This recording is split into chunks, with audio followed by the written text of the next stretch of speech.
At our wedding, my husband announced to everyone that he was giving his mother all his premarital assets and $5,000 a month from our accounts. The crowd wept and praised him. I just smiled, took the microphone, and stunned the room with one sentence that dismantled his entire fraudulent life. My name is Camille, and I am 35 years old. Until that exact moment, I was exhausted from constantly shrinking my brilliance, hiding my wealth, and silencing my voice just to fit into my husband's pretentious and deeply colorist family. Before I continue this story, let me know where you are watching from in the comments below. Hit like and subscribe if you have ever had to stand up to people who tried to use your independence and your success as a weapon against you. The crystal chandeliers of the exclusive Buckhead Country Club cast a warm golden glow over the massive reception hall. 400 guests comprising the absolute upper echelon of Atlanta society, prominent politicians, megachurch elders, and corporate executives filled the grand ballroom. I sat at the head table in a custom Vera Wang gown that draped perfectly over my shoulders, forcing a polite, measured smile. Terrence, my husband of exactly 3 hours, stood up and tapped his heavy silver spoon against his imported champagne flute. The gentle, persistent ringing sound brought the massive chattering room to a respectful silence.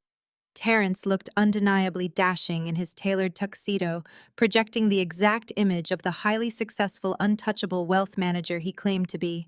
He cleared his throat, allowing a single, perfectly timed tear to slip down his cheek.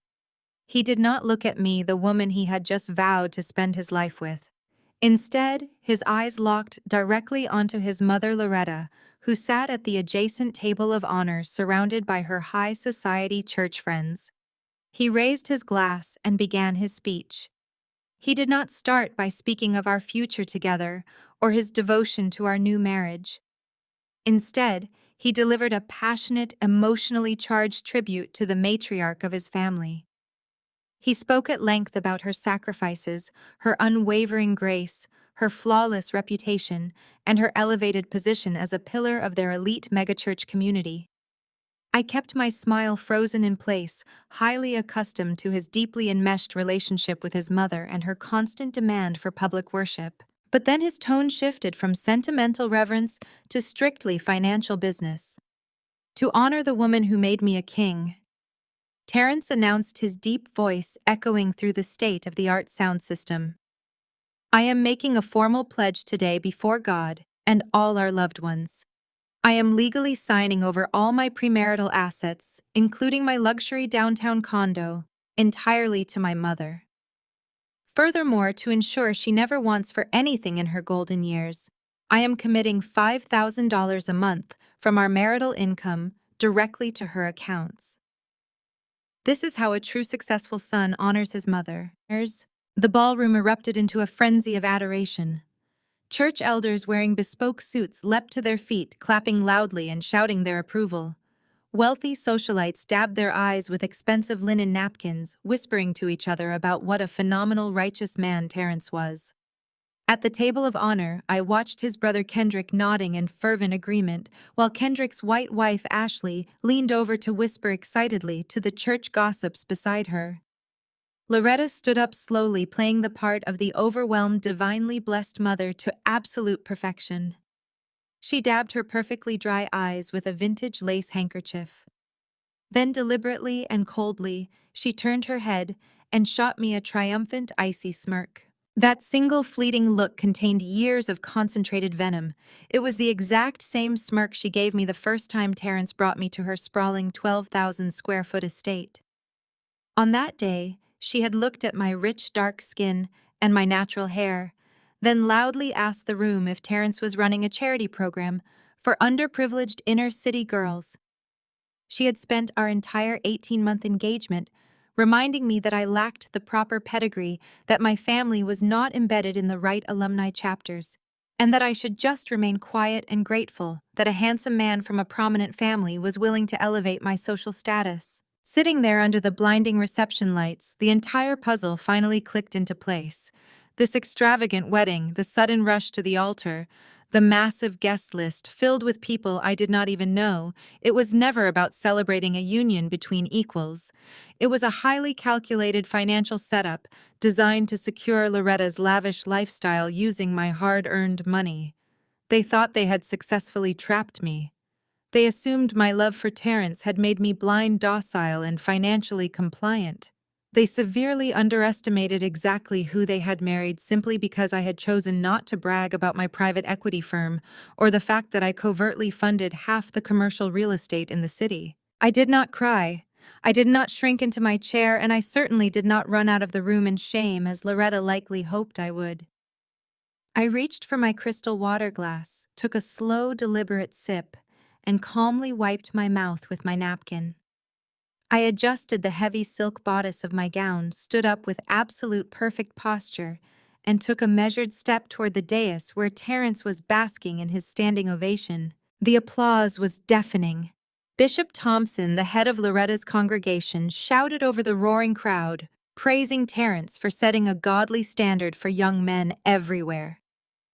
Loretta, completely soaking in the validation, leaned into the microphone stand, positioned near her table. She simply could not resist twisting the knife one final time in front of an audience. "A good son always takes care of his mother first," Loretta announced into the microphone, her voice dripping with passive-aggressive sweetness. "He knows his roots, and he protects his blood, no matter who he decides to bring into the family." The congregation murmured their fervent agreement, the underlying dig at my worth, echoing clearly off the marble walls. In their eyes, I was just the outsider, the unrefined workhorse, the wallet they fully intended to drain, while keeping me socially beneath them. I reached Terrence's side. Seeing me approach, he flashed his signature charismatic grin, clearly expecting me to play the role of the overwhelmed supportive wife who would nod along to his grand gesture. He wrapped one strong arm around my waist and leaned in to pull me into a performative kiss for the flashing cameras of the wedding photographers surrounding the stage. I smoothly stepped back, placing a firm, unyielding hand flat against his chest to stop his advance. I flashed him a bright, predatory smile that made his confident expression falter instantly. Before his brain could register my shift in demeanor, I reached out and swiftly snatched the microphone directly from his trembling hand. The microphone let out a sharp, high-pitched squeal that sliced through the applause like a physical blade. The cheering abruptly died down, replaced by a tense, uncomfortable murmur. 400 faces turned toward the stage in absolute silence, waiting to hear the grateful bride offer her public submission to the family matriarch. I looked out over the sea of judgmental socialites, scanned the hypocritical church board, and finally locked eyes with Loretta, who was still standing by her table with that insufferable smirk. "I think it is absolutely beautiful how much Terrence loves his mother," I began, my voice steady, smooth, and amplifying clearly across the massive ballroom. "I fully support his decision to give Loretta everything he owns." The crowd murmured approvingly, shoulders relaxing, as they assumed I had accepted my place at the bottom of the family hierarchy. I let the silence stretch for 2 agonizing seconds before delivering the fatal blow that would dismantle their reality. Unfortunately, I continued my tone, shifting instantly to brisk corporate professionalism. Terrence's net worth is currently negative $2 million. So if Loretta is legally taking all his assets tonight, she is also taking full responsibility for all his massive hidden debt. Gasps rippled violently through the front rows. Terrence's face drained of all color, turning an ashen gray. He reached frantically for the microphone, but I stepped smoothly out of his reach, pivoting to face my mother-in-law head-on. "As for that luxury downtown condo, he just generously promised to sign over to you, Loretta," I said, my voice projecting crisp and clear to the very back of the room. "He cannot legally transfer it. I bought that property entirely under my private holding company 3 years ago. He merely rents it from me, and he is currently 4 months behind on his payments." The ballroom became so quiet you could hear the hum of the industrial air conditioning units. Ashley dropped her jaw, staring at Kendrick, who suddenly looked physically ill. I turned my attention back to the stunned guests commanding the room with the exact same authority I used in my corporate boardrooms. And regarding that incredibly generous pledge of $5,000 a month from our marital income, I added my voice cutting like broken glass. That would require my husband to actually have a job, which he does not. Because my venture capital firm just completed a hostile takeover of his wealth management group this morning, and my very first official act as the new majority shareholder was terminating his contract for gross embezzlement of client funds. Pandemonium immediately erupted. Terence physically recoiled his hand, knocking violently against the wooden podium, sending his imported champagne flute crashing to the marble floor, where it shattered into 100 jagged pieces. The grand illusion of his billionaire lifestyle disintegrated right alongside the glass. Down at the table of honor, Loretta's fake tears of joy vanished completely. Her elegant face twisted into a mask of pure, unadulterated rage. She kicked her heavy dining chair back so violently it tipped over, lunging across the open space toward the head table, her expensive pearl necklace swinging wildly against her chest as she screamed frantically for the sound technician to cut my microphone. The sound of my heels striking the imported marble floor was entirely swallowed by the thunderous, unyielding standing ovation. It felt as though the entire Buckhead Country Club was vibrating with their collective validation. Deacon Vance, a man who had spent the last 3 years trying to pitch me fraudulent real estate deals that my analysts laughed out of the boardroom, was on his feet, shouting praises. He waved his linen napkin high in the air, his face flushed with righteous excitement. The rest of the megachurch elite instantly followed his lead, creating a deafening echo chamber of hypocritical joy. I kept my posture impossibly straight, feeling the heavy silk of my custom Vera Wang gown sweep dramatically behind me. Every single step I took was measured, deliberate, and entirely calculating. I could see the whispers circulating rapidly among the tables occupied by the elite alumni groups and the prominent politicians who frequented their social circles. These were the exact same women who had spent our entire 18-month engagement looking down their perfectly contoured noses at me. They despised the fact that my money was self-made, they loathed that my skin was undeniably dark, and they hated that I refused to shrink my presence to make them comfortable. In their eyes, I was merely a walking bank account, a necessary financial sacrifice required to maintain the extravagant lifestyle of their favorite golden boy. For years, I had compromised my own brilliance to keep the peace. I had politely smiled when Terence asked me to leave my Forbes magazine feature off the coffee table, so his brother Kendrick would not feel emasculated during family dinners.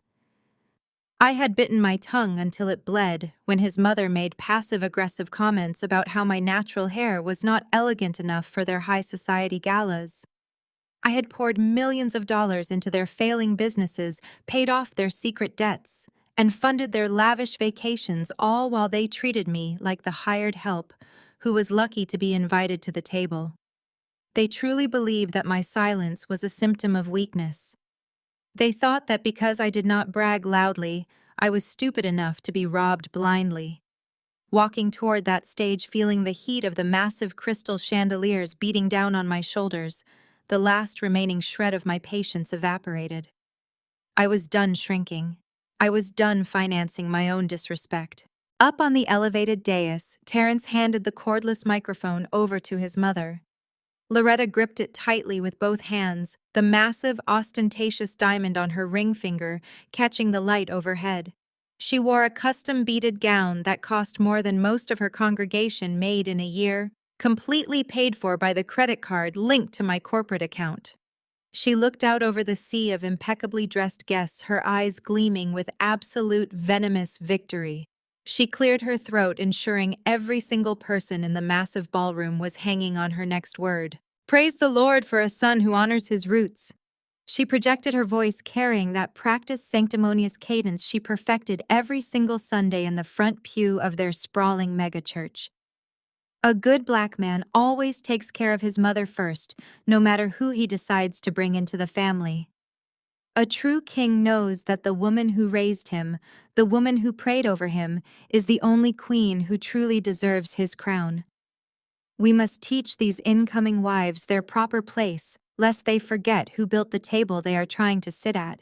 The passive-aggressive dig echoed fiercely through the grand ballroom, cutting through the air with deliberate precision. The congregation murmured in fervent agreement, clapping their hands and shouting words of affirmation. I could hear the sharp, furious intakes of breath from my own small section of guests. My fiercely loyal corporate executive team, my lead attorneys, and my private financial auditors were seated near the back near the exit doors. They knew exactly what I was capable of, and they knew Loretta had just signed her own social death warrant. They sat perfectly still, sipping their sparkling water, waiting for the inevitable explosion. I finally reached the edge of the dais, the vibrant floral arrangements framing the space where my husband stood basking in his stolen glory.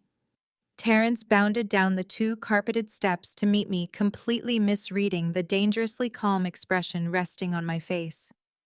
He truly thought he had won. He genuinely believed that the sheer volume of societal pressure in this room, combined with the overwhelming presence of Atlanta high society, would force me into immediate humiliating submission. He wrapped his arm tightly around my waist, his grip bruising and possessive, a subtle physical warning for me to play along and keep my mouth shut. "Smile for my mother," he whispered through gritted teeth, his breath hot against my ear. "Do not embarrass me in front of the elders, Camille." He leaned in eagerly, turning his handsome face toward the phalanx of wedding photographers hired to document this grand illusion.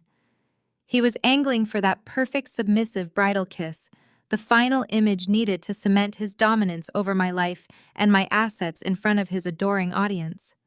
The camera flashes strobed like violent lightning across my vision, capturing every fraction of a second. I did not lean back. I did not flinch, and I absolutely did not cry. I simply shifted my weight with the precision of a predator, placing my left hand flat and firm against the crisp fabric of his custom tuxedo shirt. I pushed just hard enough to halt his forward momentum, entirely sidestepping his forced embrace with seamless grace. I looked up into his eyes, dropping the polite bridal facade, and let a slow, terrifying smile spread across my face. It was the exact same smile I reserved for hostile corporate takeovers and absolute financial liquidations. Terrence's eyes widened in sudden confusion. His perfect camera-ready expression fractured into genuine panic as he realized I was not following his carefully orchestrated script. He felt the rigid tension in my arm and instantly recognized that the compliant, quiet woman he thought he had married was entirely gone. He opened his mouth to speak, likely to whisper some desperate threat or commanding demand to save face, but I did not give him the chance to form a single syllable. My right hand darted out and clamped directly over the microphone he had just taken back from his mother. I wrenched it from his grip with a sharp, violent twist. He tried to hold on for a fraction of a second, his knuckles turning pale against the black metal, but the sheer, unexpected force of my pull broke his hold completely. The microphone let out a piercing, high-pitched squeal of electronic feedback that sliced through the remaining applause like a physical blade. The grand ballroom fell dead silent instantly. 400 faces stared at me in total shock. Mouths slightly open, expensive silver forks frozen halfway to their lips.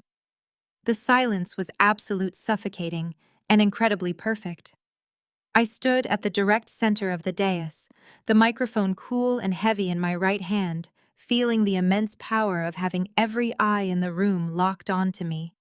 I looked directly at Loretta, who was still standing rigidly at her table of honor, her smug, triumphant smile slowly melting into a mask of sudden, creeping apprehension.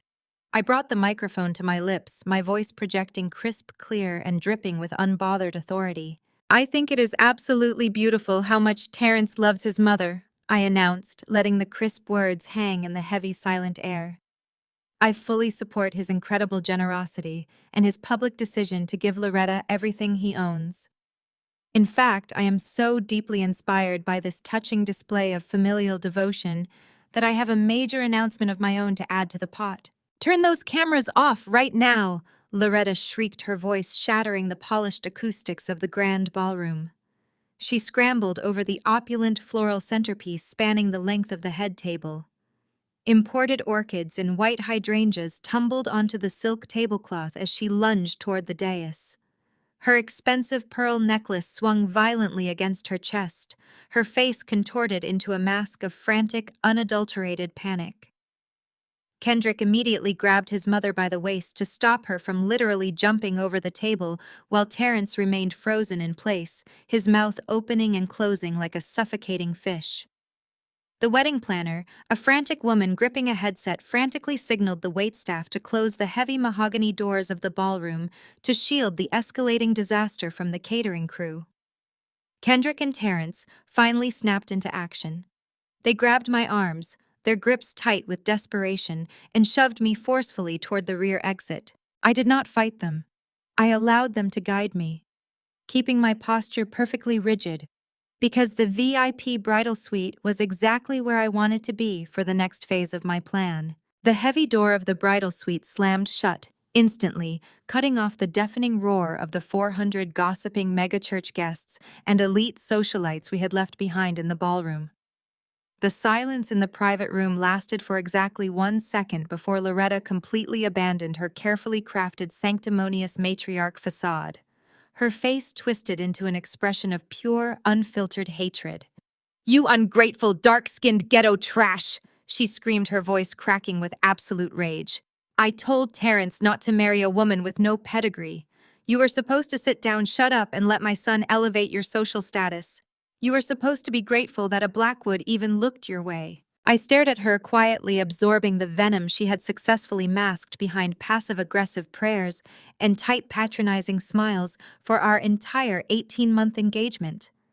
Every condescending remark she had ever made about my natural hair not being elegant enough for high society galas, every backhanded compliment about my self-made money-lacking generational class, it all boiled over into this raw colorist attack. I had spent 2 years funding her designer wardrobe, paying the massive catering bills for her elite alumni luncheons, and keeping her failing socialite image afloat.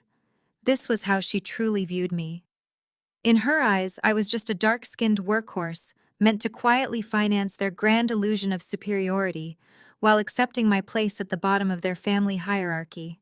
Before I could respond to her vitriol, a pale, perfectly manicured hand landed softly on my forearm. It was Ashley Kendrick's white wife stepping forward with her expertly practiced expression of delicate concern. Her blue eyes were wide, pooling with weaponized tears as she attempted to play the gentle, rational peacemaker. "Camille, sweetie," she began, dropping her voice an octave to that soothing, patronizing tone she always used when she felt I was taking up too much space. "You are just acting out of anger right now. Terrence is a good man, and you are ruining our family's special day. Just apologize to Loretta, calm down, and we can fix this quietly. We do not need to be so loud and aggressive." I slowly looked down at her pale fingers resting on my rich, dark skin, and then I looked her dead in the eyes.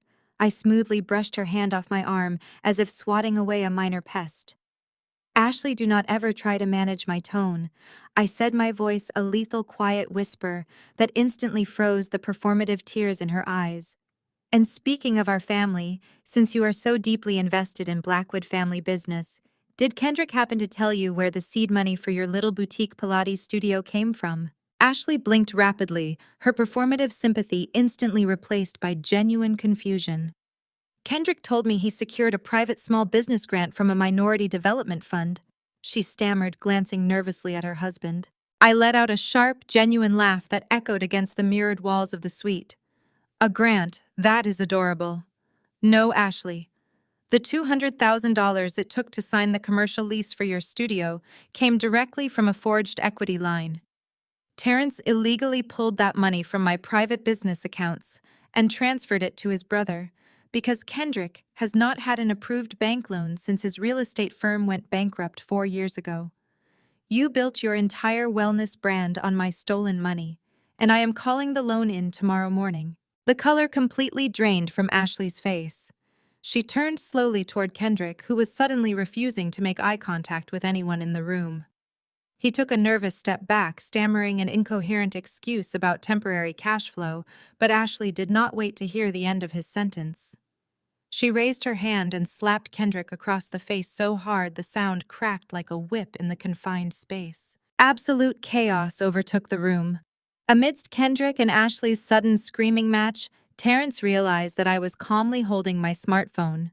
In his panicked, debt-addled mind, he assumed I was about to hit send on a mass email releasing the embezzlement evidence to his remaining clients and the press.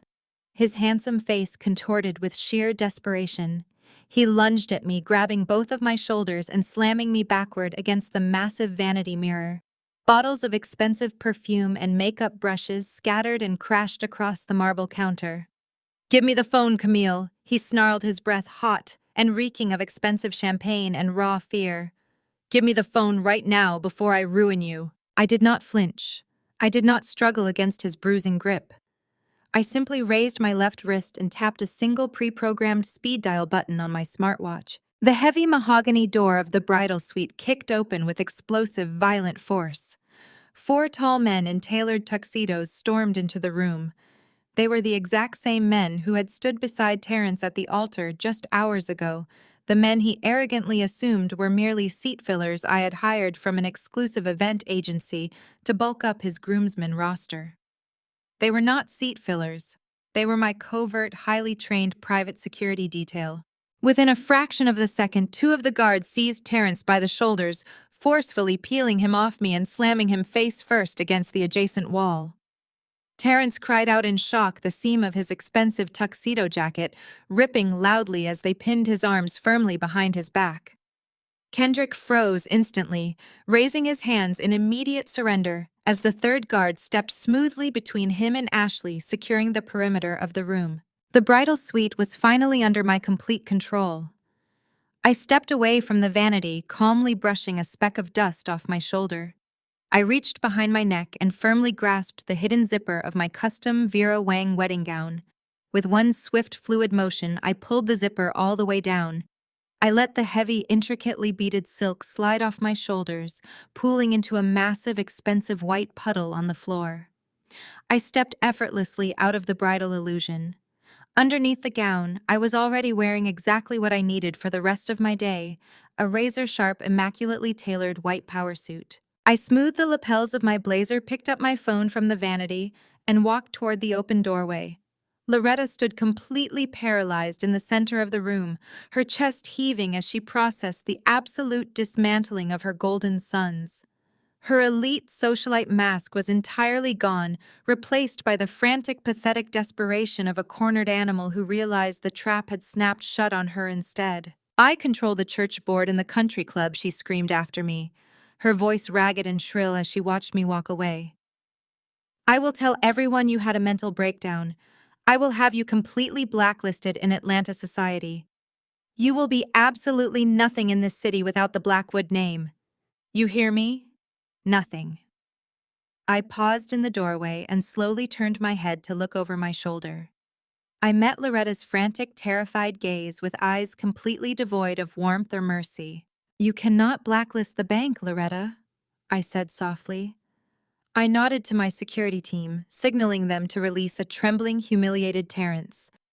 I stepped out into the quiet hallway, pulling the heavy suite door shut behind me, leaving them trapped inside the absolute wreckage of their own making. The absolute chaos that erupted in the grand ballroom was entirely predictable, but the physical desperation of my husband and his family was a new level of pathetic. Before the sound technician could even reach the audio board to cut the microphone, Terrence lunged forward. His hands, slick with cold sweat, clamped down hard on my upper arm. Kendrick materialized instantly on my other side, his heavy frame boxing me in. Together with Loretta and Ashley trailing close behind, they aggressively corralled me off the stage and shoved me toward the heavy mahogany doors of the VIP bridal suite. I did not fight them. I did not scream or struggle against their bruising grips. I let them march me down the plush, carpeted hallway, away from the glaring eyes of the megachurch gossips and the whispering socialites.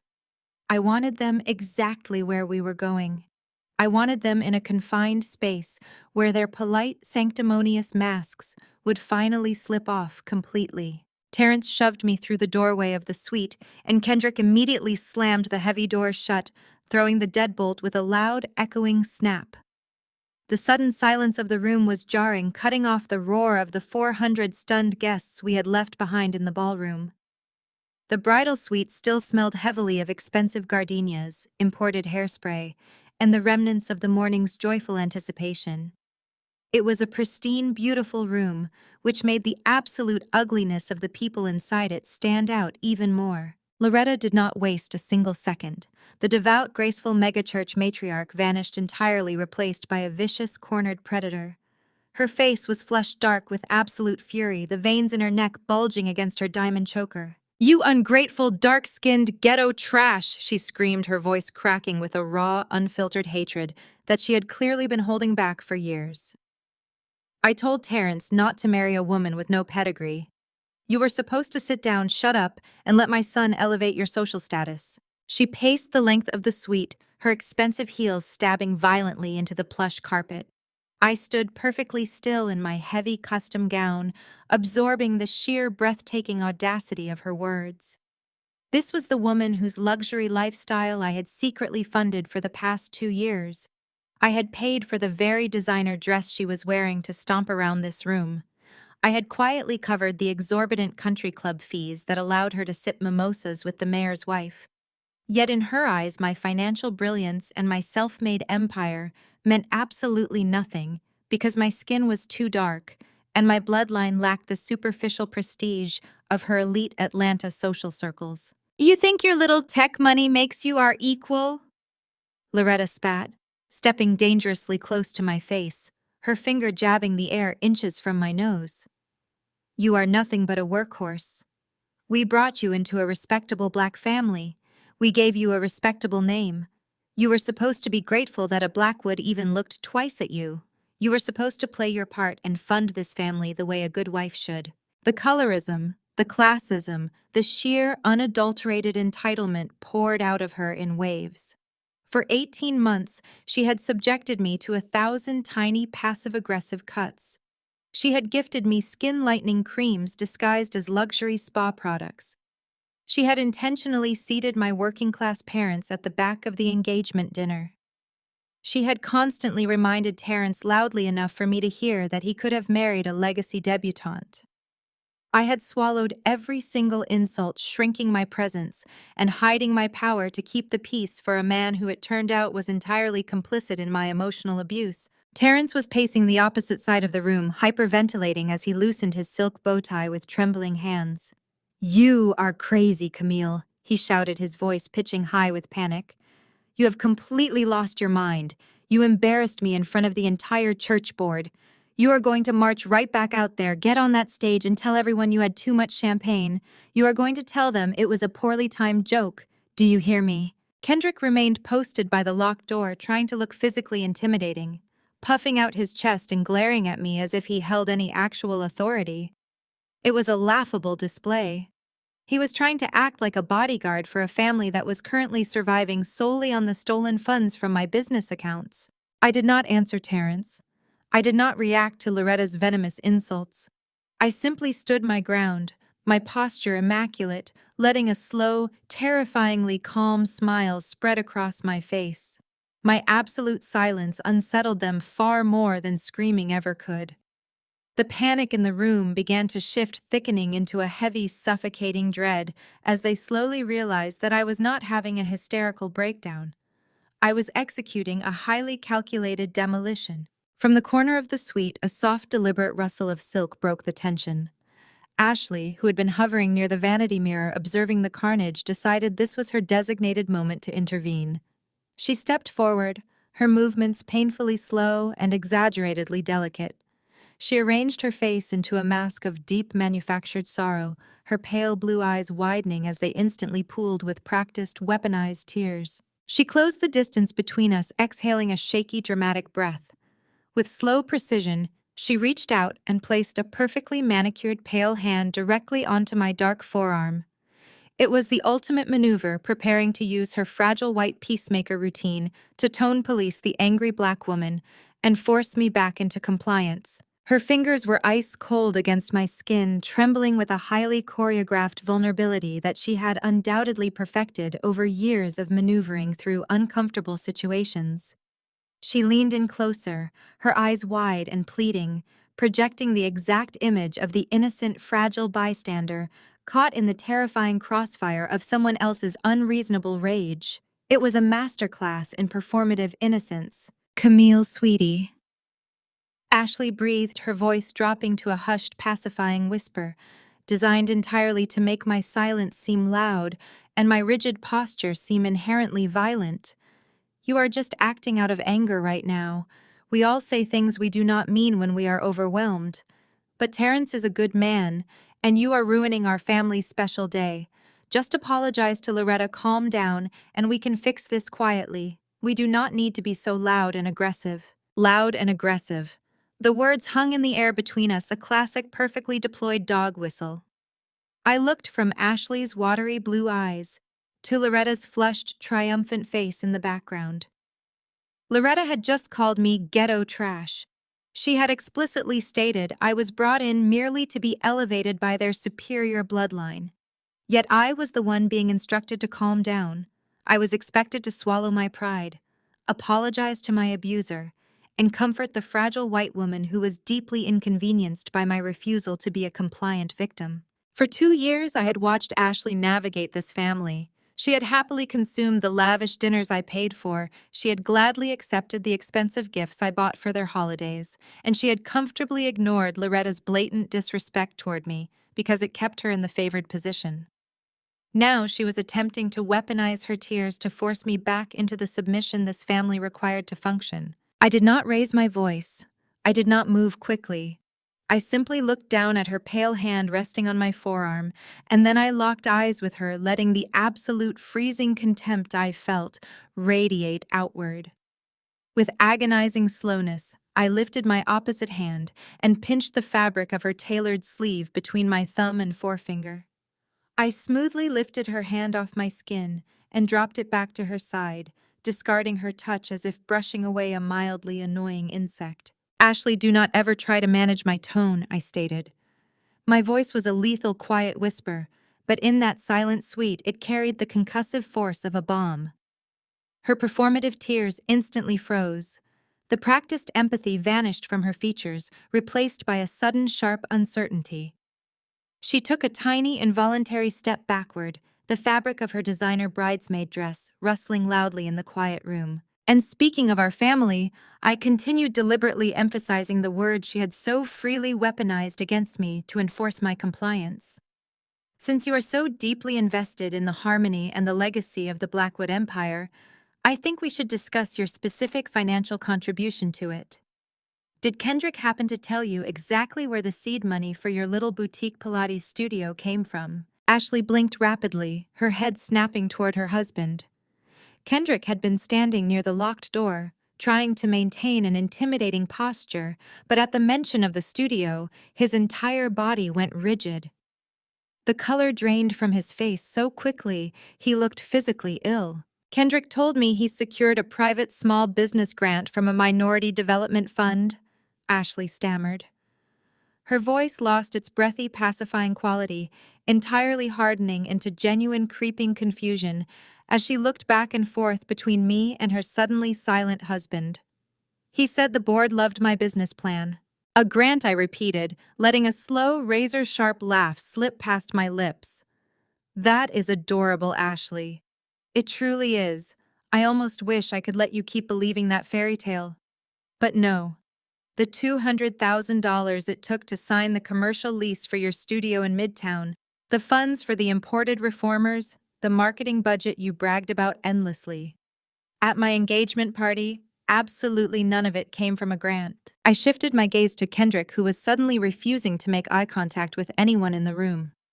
He took a slow, nervous step backward, pressing his broad shoulders against the heavy mahogany doors, as if trying to merge with the wood.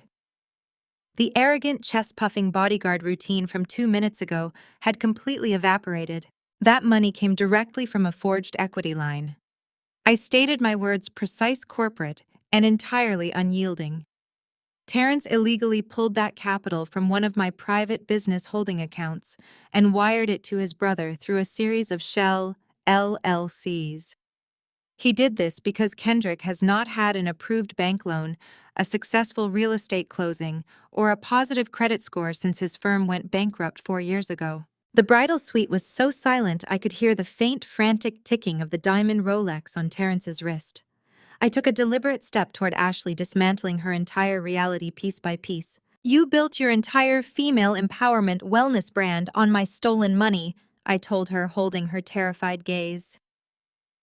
"My forensic accountants flagged the wire transfer 3 days ago while auditing Terrence's wealth management portfolio for the acquisition. I know exactly where every single stolen dollar went, and I am formally calling the fraudulent loan in tomorrow morning at exactly 9 o'clock. The color completely vanished from Ashley's face, leaving her looking like a porcelain doll about to shatter. She stood completely paralyzed for 3 agonizing seconds as the reality of her shattered illusion washed over her. Her pristine self-made entrepreneur narrative was dead. She was running a business funded by grand larceny, and the woman she had just tried to patronize and silence was the one holding the receipts. She turned slowly toward Kendrick. "Is it true?" she whispered. Her voice was no longer trembling with performative fragility, it was vibrating with a very real, very terrifying rage. Kendrick opened his mouth, raising his hands in a placating gesture. "Ash baby, listen, it was just a temporary cash flow issue," he stammered, his voice pathetic and pleading. "Terrence said he could bridge the gap until my next big closing. It was just a bridge loan." Ashley did not wait for him to finish his pathetic excuse. She did not ask for further clarification. She simply raised her right hand and slapped Kendrick across the face with a force that cracked like a gunshot in the confined space of the suite. The sound was incredibly satisfying. Kendrick stumbled sideways, hitting the heavy wooden door hard as his hand flew to his rapidly reddening cheek. He looked at his wife in absolute shock. Loretta shrieked, the sound tearing through her throat. She rushed forward, her expensive heels sliding on the scattered orchids, throwing herself between Ashley and Kendrick. She completely forgot about her vendetta against me, instantly shifting her focus to protecting her eldest son from his furious wife. "How dare you strike him!" Loretta screamed, grabbing Ashley's arm and shoving her back. "You ungrateful little brat, he did that for you. He risked everything for your stupid Jim." The bridal suite descended into absolute pandemonium. Ashley was screaming hysterically at Kendrick, demanding to know if she was going to go to federal prison for wire fraud and threatening to pack her bags immediately. Loretta was shouting over her, fiercely defending Kendrick's honor and blaming Ashley's expensive tastes for driving her son to desperate measures. Kendrick was caught in the middle, trying to physically separate the two screaming women while frantically pleading for everyone to lower their voices before the guests outside heard them. Amidst the sheer deafening chaos of his family violently turning on each other, Terrence finally registered the physical object I was holding loosely in my left hand, my smartphone. Its screen was brightly illuminated, displaying the open folder of the massive digital dossier my legal team had compiled over the last 48 hours. It contained every forged signature, every illegal wire transfer, the termination papers from his firm, and the irrefutable proof of his complete financial insolvency. In his panicked, debt-addled mind, the walls were closing in completely. He saw the glowing screen and realized that his entire fraudulent life, his impending criminal charges, and his absolute social ruin were contained entirely within that small device. He assumed I was about to hit send on a mass email releasing the embezzlement evidence to his remaining high-profile clients, the megachurch board of elders and the local Atlanta press. His handsome, carefully curated face contorted with a raw, feral desperation. The charismatic, untouchable wealth manager was gone forever, replaced entirely by a cornered, terrified thief who realized he had nothing left to lose. "Give me the phone, Camille," he snarled, his voice dropping to a guttural, dangerous threat. His eyes darted wildly, calculating the short distance between us.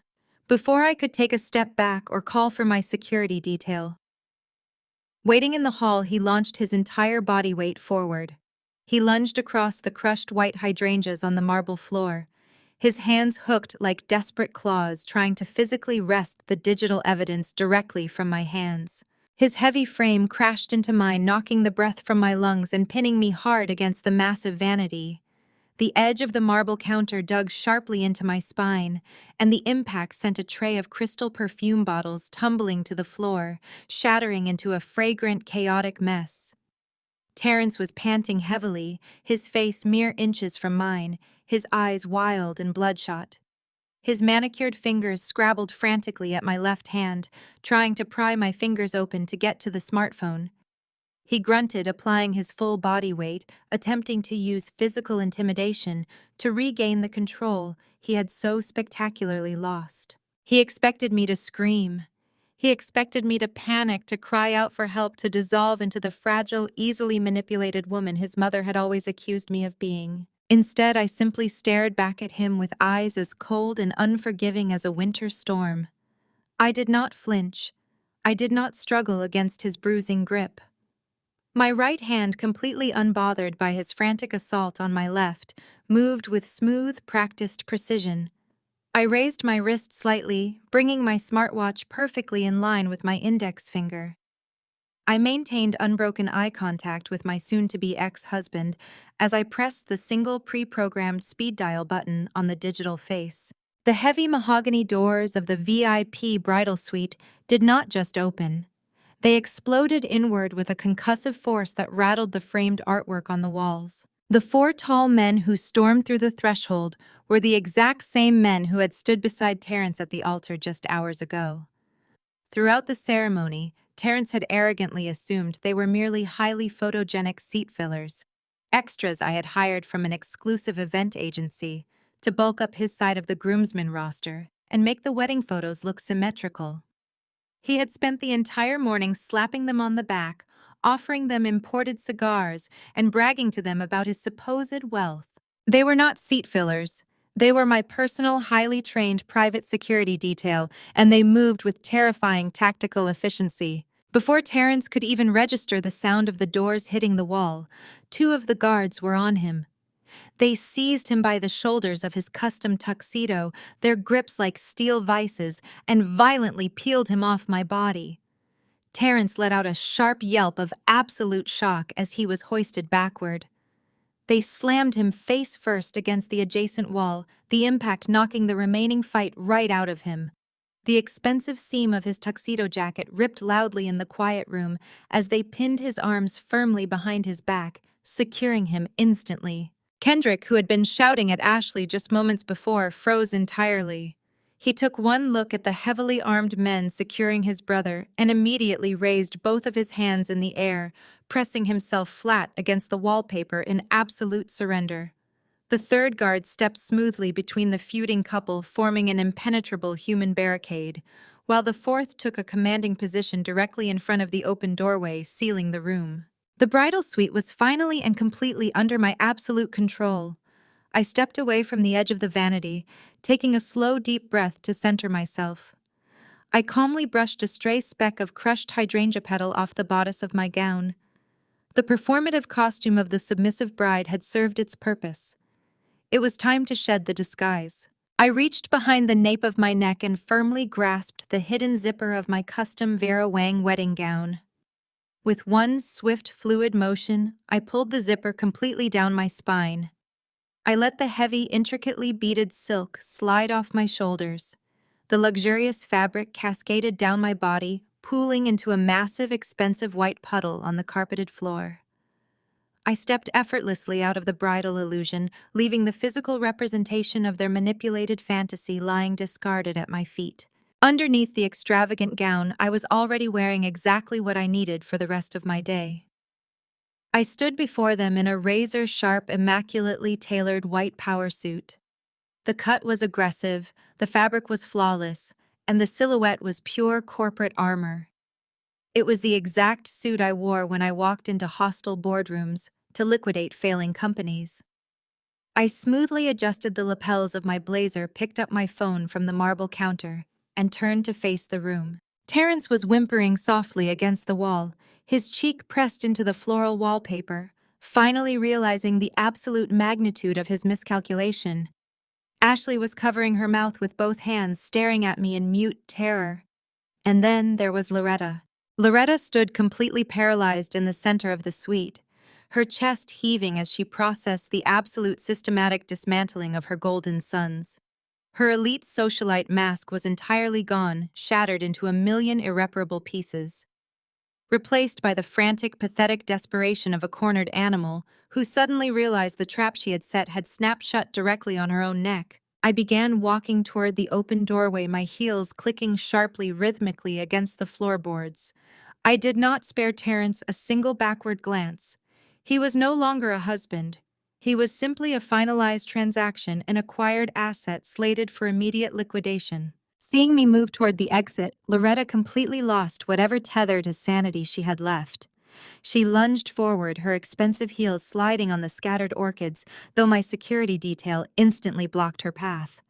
She strained against their broad shoulders, her face twisting into an ugly, sneering mask of pure, desperate hatred. "I control the church board and the country club," Loretta screamed after me. Her voice was ragged and shrill, vibrating with a manic energy. "I will tell everyone you had a severe mental breakdown. I will have you completely blacklisted in Atlanta society. You will be absolutely nothing in this city without the Blackwood name. Do you hear me? You will be nothing. You are nothing." I reached the threshold of the doorway and paused. The air in the hallway was cool and quiet, a stark contrast to the suffocating panic I was leaving behind. I slowly turned my head, looking back over my tailored shoulder. I met Loretta's frantic, terrified gaze, with eyes completely devoid of warmth, mercy, or hesitation. I looked at the woman who had tormented me, belittled me, and tried to bleed me dry, and I felt nothing but absolute chilling victory. I let a slow, deliberate smirk curve the corner of my mouth. "You cannot blacklist the bank, Loretta," I said. My voice was quiet, but it carried the devastating weight of absolute truth. I nodded sharply to my security team, signaling them to release a trembling, thoroughly humiliated Terence. I stepped out into the quiet, brightly lit hallway, gripping the brass handle of the heavy suite door. I pulled it shut behind me, the loud, final click of the latch locking them inside the absolute, inescapable wreckage of their own making. Exactly 7 days after I walked out of the bridal suite and left the Blackwood family choking on the ashes of their own ruined illusions, I stood looking out over the Atlanta skyline. My office sat on the top floor of a sleek, glass-walled high-rise in the absolute heart of Midtown. The panoramic view of the sprawling city below was usually a calming sight, a quiet reminder of the empire I had built entirely from the ground up. Today, however, the city simply looked like a battlefield. Loretta and Terence had not taken their public humiliation quietly. In fact, they had done exactly what cornered narcissistic socialites always do when their meticulously crafted masks are violently ripped away. They played the victim, and they played it on the largest, most visible stage they had access to. The smear campaign had launched less than 24 hours after the aborted wedding reception.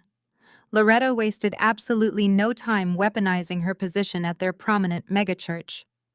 During Sunday service, Bishop Thompson had actually paused his sermon to ask the congregation of 8,000 people to bow their heads and pray for the Blackwood family during this season of unprecedented spiritual warfare. Loretta had stood in the front pew, dressed in somber black, dabbing her perfectly dry eyes with a tissue, while the bishop publicly lamented the tragedy of a good upstanding black man being maliciously targeted by a deeply troubled woman. The narrative they spun was a masterclass in deflection and societal manipulation. According to the furious whispers circulating through the Buckhead Country Club and the elite alumni group chats, I had suffered a catastrophic mental breakdown. Terence, playing the role of the devoted, heartbroken groom to absolute perfection, had been telling anyone who would listen that he was completely blindsided by my erratic behavior. He claimed that the wealth management firm takeover was a hostile, vindictive act driven by my sudden paranoid delusions. Worse, they were aggressively pushing the narrative that I was illegally hiding marital assets. Terence was painting himself as the innocent victim of a greedy, bitter woman who was intentionally trying to leave a successful black man completely destitute. It was a brilliant, highly calculated strategy designed to tap into the specific cultural sympathies of their elite circles. By positioning Terence as a martyr and me as an unstable, aggressive villain, Loretta was attempting to completely isolate me socially and professionally. For the past week, my phone had been flooded with Google alerts, forwarded screenshots, and links to passive-aggressive social media posts.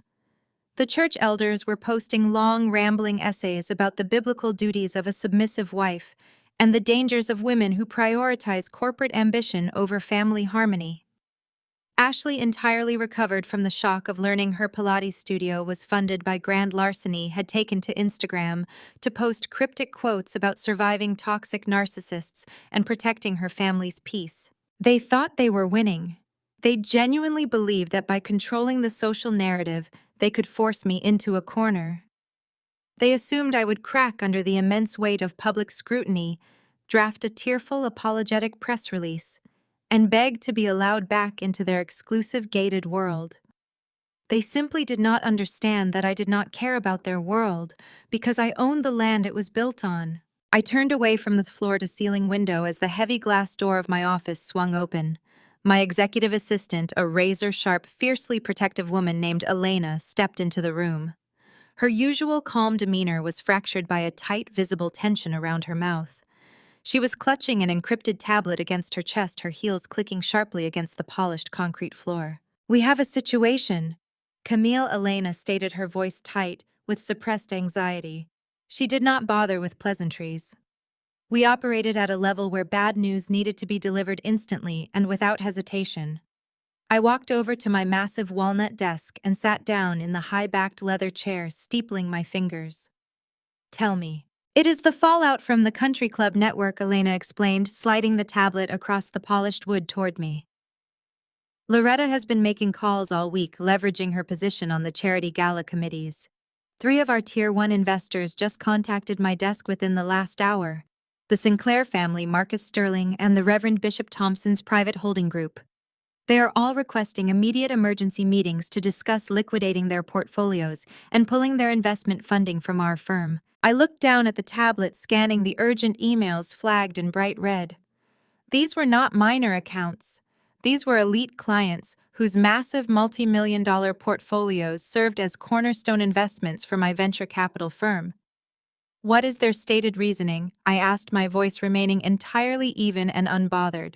Elena hesitated for a fraction of a second, her professional composure warring with her personal outrage on my behalf. "They are citing instability in executive leadership and potential reputational risks." Marcus Sterling specifically referenced a phone call he received from Terrence this morning. Terrence told him that you are currently under psychiatric evaluation and that your assets are about to be frozen by a federal judge due to marital embezzlement charges. He is telling them that their money is not safe with us because you are operating in a state of sheer vindictive mania. I leaned back in my chair, letting out a long, slow breath. The sheer audacity of the man was almost impressive. Terrence, a man I had literally just fired for stealing client funds to float his brother's fake lifestyle, was now actively calling my legitimate investors and projecting his exact crimes onto me. Loretta had clearly instructed him to hit me where she assumed it would hurt the most. They were actively trying to trigger a bank run on my firm. They wanted to squeeze my capital, tank my professional reputation, and force my board of directors to oust me to save the company. They wanted to leave me exactly how they viewed me: penniless, powerless, and completely destroyed. Elena stood rigidly in front of my desk, waiting for my orders. Her hands were slightly clenched at her sides.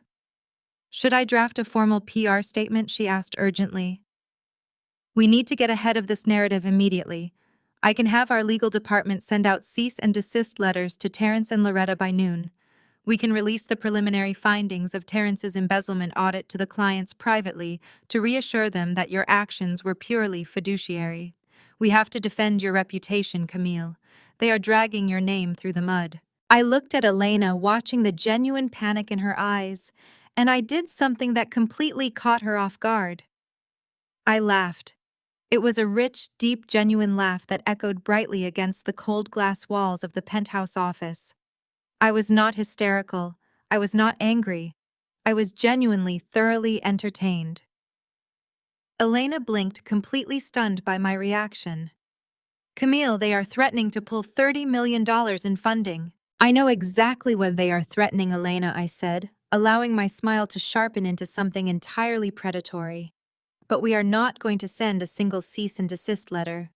We are absolutely not releasing a PR statement defending my character, and I am certainly not going on social media to cry and explain myself to people who lease their luxury cars and finance their Birkin bags.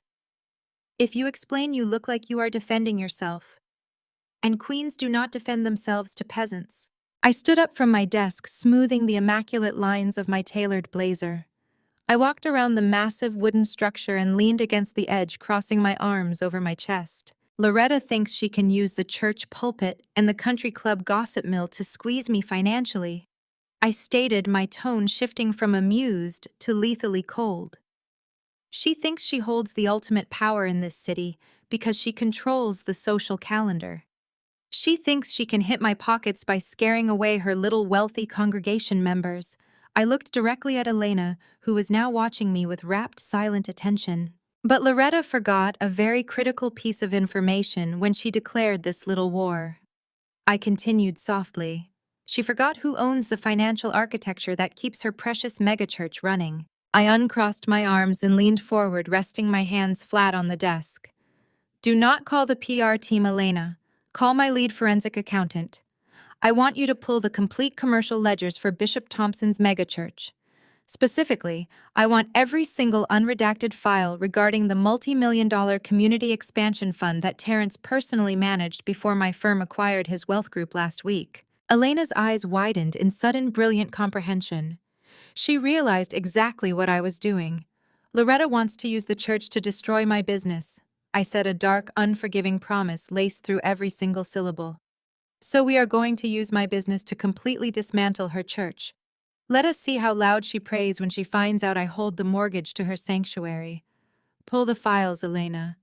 It is time to show the Blackwood family what real financial warfare looks like. The heavy frosted glass doors of my penthouse boardroom glided shut, sealing me inside with my legal and financial strike team. The panoramic view of the Atlanta skyline stretched out behind me, a sprawling kingdom of glass and steel. Down there, Loretta and Terrence were working frantically to destroy my name. Up here, I was casually preparing to repossess their entire lives. Elena had just delivered the news regarding the 3 elite clients threatening to pull their funding. It was a coordinated attack straight from Loretta's megachurch playbook. They truly believed that by leveraging their country club connections and spreading rumors about my mental instability, they could force a run on my venture capital firm and leave me destitute. They thought they were playing chess. They did not realize I owned the board. I took my seat at the head of the long obsidian table.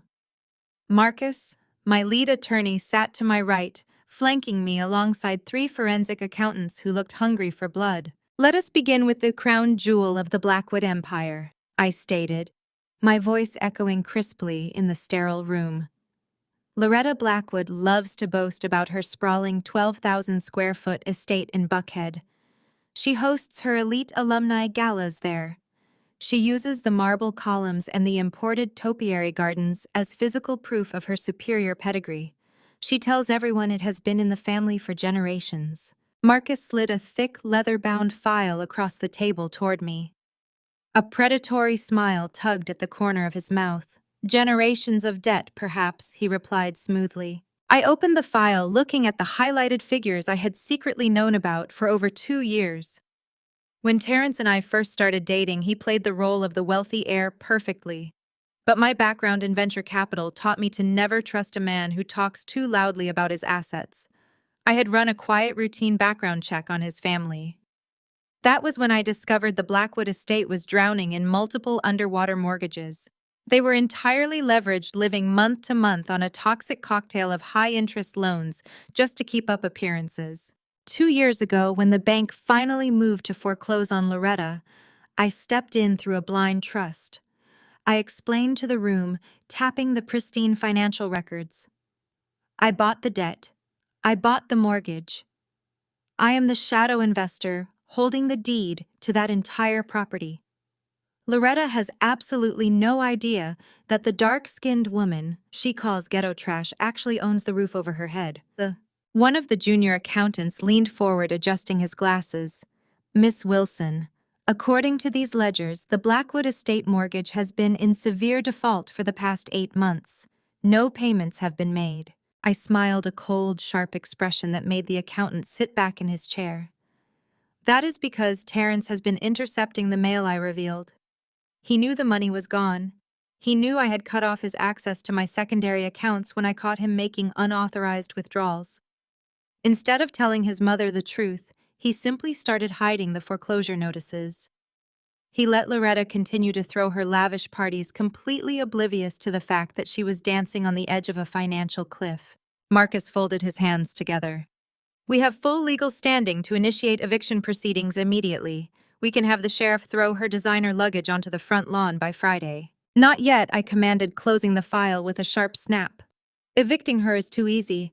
Loretta needs to understand exactly how she lost her kingdom. She is currently using Bishop Thompson and the megachurch elders to orchestrate a smear campaign against my business. She wants to hit my pockets, so we are going to hit the church. I turned my attention to the senior forensic accountant, a brilliant woman named Sarah, who had spent the last 48 hours auditing Terrence's terminated wealth management files. Terrence was the primary wealth manager for Bishop Thompson's megachurch, I stated. Loretta used her influence to secure him that contract. The church trusted him with their massive community expansion fund. Sarah, tell me exactly what you found in those ledgers. Sarah pulled up a complex spreadsheet on the massive digital monitor mounted on the boardroom wall. Terrence was running a highly sophisticated shell game, Sarah explained, her laser pointer highlighting a series of massive wire transfers. Bishop Thompson authorized a $30 million fund intended to build a new community center and an affordable housing complex. Over the last 14 months, Terrence systematically siphoned nearly $4 million directly out of that holy fund. The room went completely silent as the sheer magnitude of the theft settled over us. Terrence had not just stolen from me, he had robbed his own mother's congregation blind. Where did the money go? Marcus asked, his legal mind already calculating the federal prison sentences. He funneled it through untraceable vendor accounts to cover his tracks. Sarah continued pulling up the corresponding receipts. He used the church's expansion fund to pay off Kendrick's bankrupt real estate debts. He used it to buy Ashley's imported Pilates equipment. He used it to cater Loretta's $500 a plate alumni luncheons. The Blackwood family has been literally surviving on stolen collection plate money. I leaned back in my chair, feeling a deep, profound sense of vindication wash over me. Loretta had stood on a stage and told 400 people that her son was a king who protected his roots. She had claimed that her family was touched by divine favor. She had weaponized her religion to paint me as a bitter, unstable villain.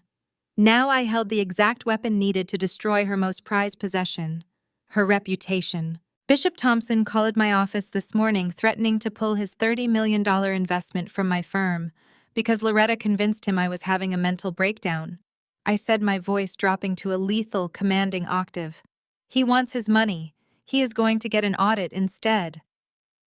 I looked around the table, making direct eye contact with every single member of my strike team. Marcus, I want you to draft a formal notification of a forensic audit, I ordered. We are freezing the church's accounts pending a federal investigation into gross financial mismanagement by their appointed broker. Send the complete unredacted file of Terrence's embezzlement directly to the personal emails of Bishop Thompson and every single megachurch elder. Sarah nodded sharply, already typing the commands into her laptop. Once those holy men realized their golden boy stole millions from their community center to buy his mother vintage champagne, they will not just fire Terrence. I continued outlining the inevitable fallout. They will turn on Loretta. They will publicly excommunicate her to save their own reputations. She will lose her pulpit. She will lose her social standing. And once the church turns their back on her, that is exactly when we serve her with the eviction notice for the Buckhead estate. She will have absolutely nowhere to run. The beauty of the strategy was absolute. I did not have to lift a finger to destroy Loretta Blackwood in the public eye. I was simply going to hand the matches to her own people and watch them burn her pedestal to the ground. As Marcus began distributing the legal directives to the junior associates, a sudden jarring sound shattered the highly focused atmosphere of the boardroom. Above the doorway, The silent red security strobes began pulsing violently, casting harsh crimson shadows across the frosted glass walls.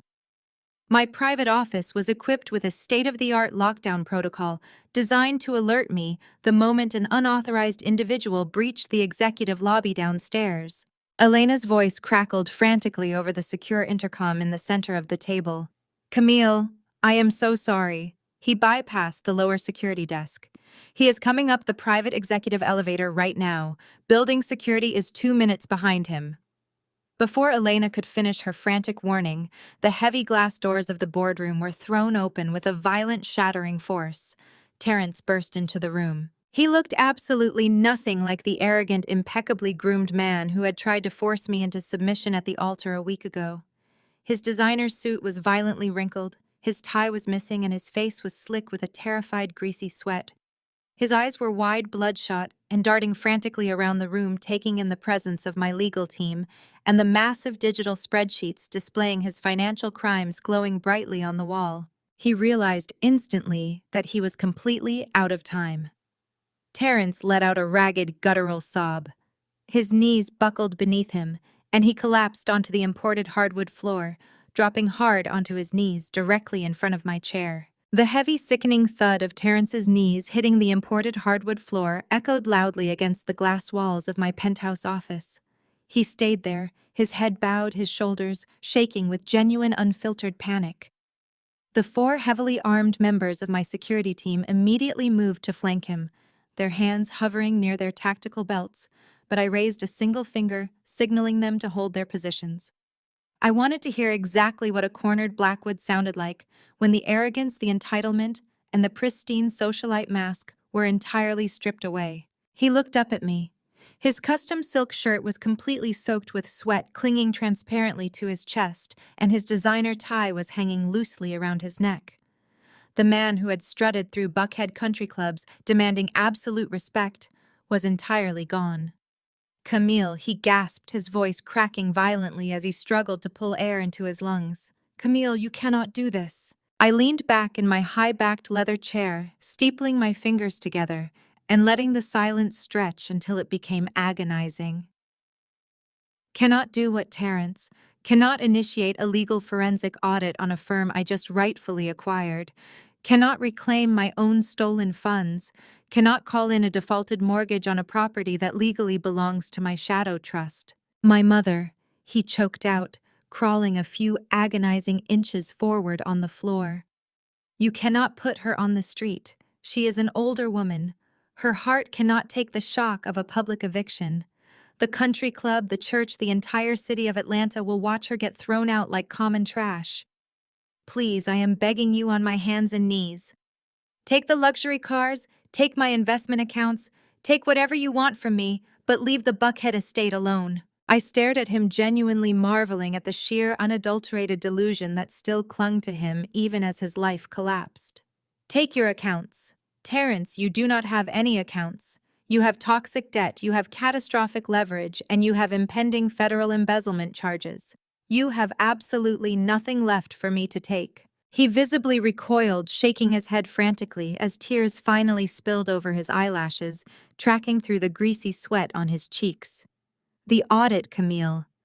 The church expansion funds.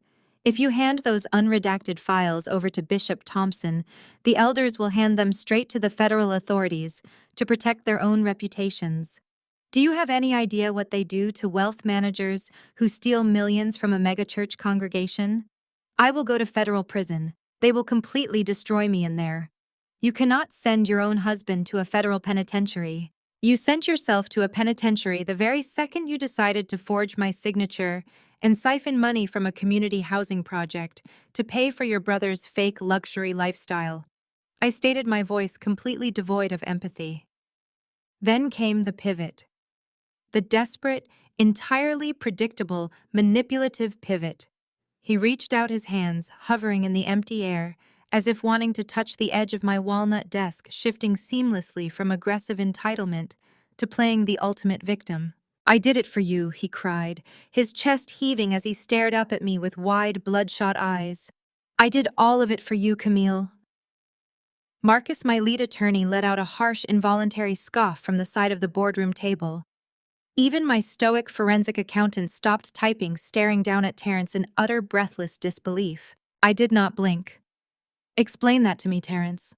Explain to this room exactly how stealing $4 million from a charity fund to cater your mother's alumni luncheons was for my benefit. You are so incredibly successful, he babbled, his words rushing out in a frantic, pathetic stream of consciousness. You came into my family with all this power, all this tech money, and you intimidated everyone. I am the eldest Blackwood son. I was raised to be the provider. I was supposed to be the one giving you the life you deserved. But your lifestyle was so expensive. The penthouses, the private security details, the international investments. I just wanted to match you. I needed to show you that I was the man of the house, that I could elevate you socially and financially. I was only trying to protect our marriage. The sheer toxicity of his fragile, shattered ego filled the room like a noxious gas. He was literally attempting to gaslight me into believing that his grand larceny was a noble sacrifice made for my financial independence. I stood up from my chair and walked slowly around the edge of the desk, looking down at the pathetic man cowering on my floor. You wanted to provide the life I deserved. I repeated, my voice dropping to a lethal, razor-sharp whisper. Terrence, I bought the life I deserved. I funded it. I built it with my own blood and sweat. You did not want to match me. You wanted to own me. You stole from a church congregation because your fragile, pathetic ego could not handle the fact that your wife was the actual billionaire, while you were just a glorified bank teller living entirely on bad credit. He sobbed openly, burying his face in his trembling hands. Please, Camille, I will do anything. I will sign whatever you want. I will publicly apologize to the church. Just stop the audit. The audit is already in the hands of the church elders, I said coldly. Suddenly, a sharp, repetitive buzzing sound interrupted his sobbing. Terrence froze. He frantically reached into the inside breast pocket of his ruined tuxedo jacket and pulled out his smartphone. He fumbled blindly with the screen, his sweaty thumbs slipping against the glass as he tried to silence the incoming notification. But Terrence was always notoriously careless with details. During our engagement, he had constantly used my penthouse office to host his own client meetings, desperate to project the image that my glass-walled fintech empire was essentially his territory. He had synced all of his devices to my office's highly sophisticated integrated network. And because he was arrogant and lazy, he had never bothered to update his settings or wipe his Bluetooth connections when our relationship deteriorated. The moment he panicked and accidentally swiped the wrong way on his screen, the automated connection engaged. A soft electronic chime echoed from the concealed surround sound speakers embedded in the ceiling of my office. The audio message he had just received bypassed his phone entirely and broadcasted at full volume, crystal clear, and deafeningly loud across the entire room. Terrence, you need to answer me right now. This is not a game. The voice was sharp, nasal, and laced with absolute, undisguised panic. It belonged to a woman, but it was not Ashley, and it was certainly not Loretta. Terrence's eyes widened in sheer, unadulterated horror. He desperately clawed at the volume buttons on his phone, frantically trying to crush the device against his chest. But the office network had already seized control of the audio playback. I saw the news alerts about the financial freezes. The woman's voice continued, echoing flawlessly off the glass walls. I need my $5,000 transfer completed by noon today, Terrence. We had a firm deal. You promised me that monthly allowance for keeping my mouth shut. My lead forensic accountant immediately began typing at lightning speed, her eyes darting between Terrence and her monitor as she instantly started cross-referencing the newly revealed $5,000 amount against the church ledgers and Terrence's hidden shell companies. Terrence was shaking so violently he could barely remain upright on his knees. He was making a low, keening sound in the back of his throat, the sound of a man watching his absolute final lifeline burn to ash. I know exactly what you and your mother have been doing. The voice blasted mercilessly from the ceiling speakers. I know about the offshore accounts. I know about the real estate fraud you pulled with the Buckhead property. I am not going down for this. If that $5,000 is not in my checking account by 12 o'clock, I am taking everything I have straight to the federal investigators. Do not test me, Terrence." The audio message clicked off, leaving a ringing, heavy silence in its wake. I looked down at Terrence, who was staring at the floor as if praying the concrete would open up and swallow him whole. I knew that voice. Anyone who had ever spent more than 5 minutes in the Blackwood family orbit knew exactly who that voice belonged to. It was the woman who handled every single piece of correspondence, every social calendar invite, and every private bank statement for the matriarch of the family. It was Chloe, Loretta's personal assistant. The silence in the penthouse boardroom was so absolute, so suffocating, that the faint hum of the air conditioning sounded like a jet engine.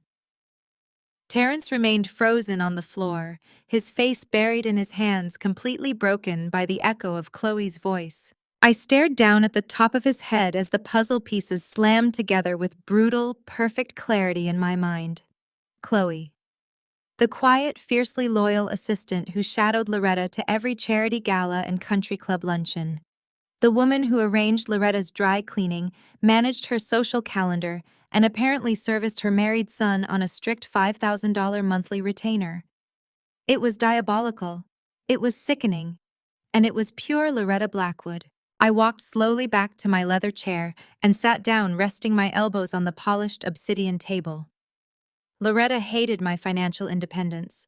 She despised the fact that her son was entirely reliant on a dark-skinned, self-made woman who did not care about elite bloodlines or debutante cotillions.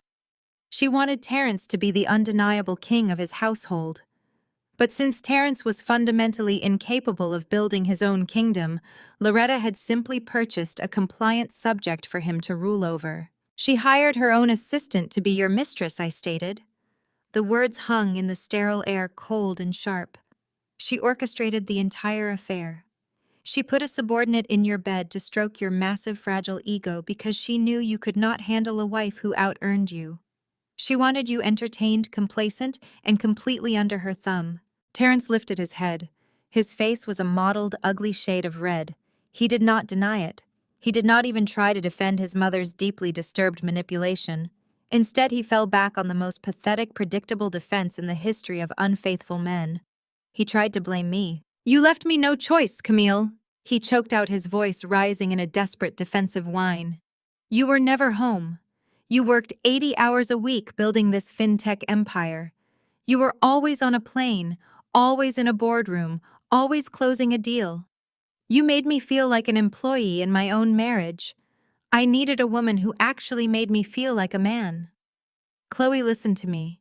Chloe respected me. "Respected you," I repeated, allowing a dry, humorless laugh to escape my lips. "Terrence, she was on a payroll. You were literally paying her $5,000 a month from stolen church funds to pretend you were interesting. That is not respect. That is a transaction. And you could not even afford the invoice." I turned my attention to my laptop. The screen glowed brightly, displaying the intricate web of Terrence's hidden finances. He thought he had outsmarted me by keeping 2 platinum credit cards secretly tied to an obscure offshore holding company. He planned to use those funds to hire a criminal defense attorney. He had no idea my forensic team had cracked that shell company 48 hours ago. "Camille, please." Terrence begged, misinterpreting my silence. He tried to crawl forward again, his hands reaching for the hem of my trousers. "Just give me a bridge loan. Just enough to pay Chloe off before she goes to the feds. I can fix this. I can make it right." I did not look at him. My fingers hovered over the keyboard. I isolated the offshore account numbers.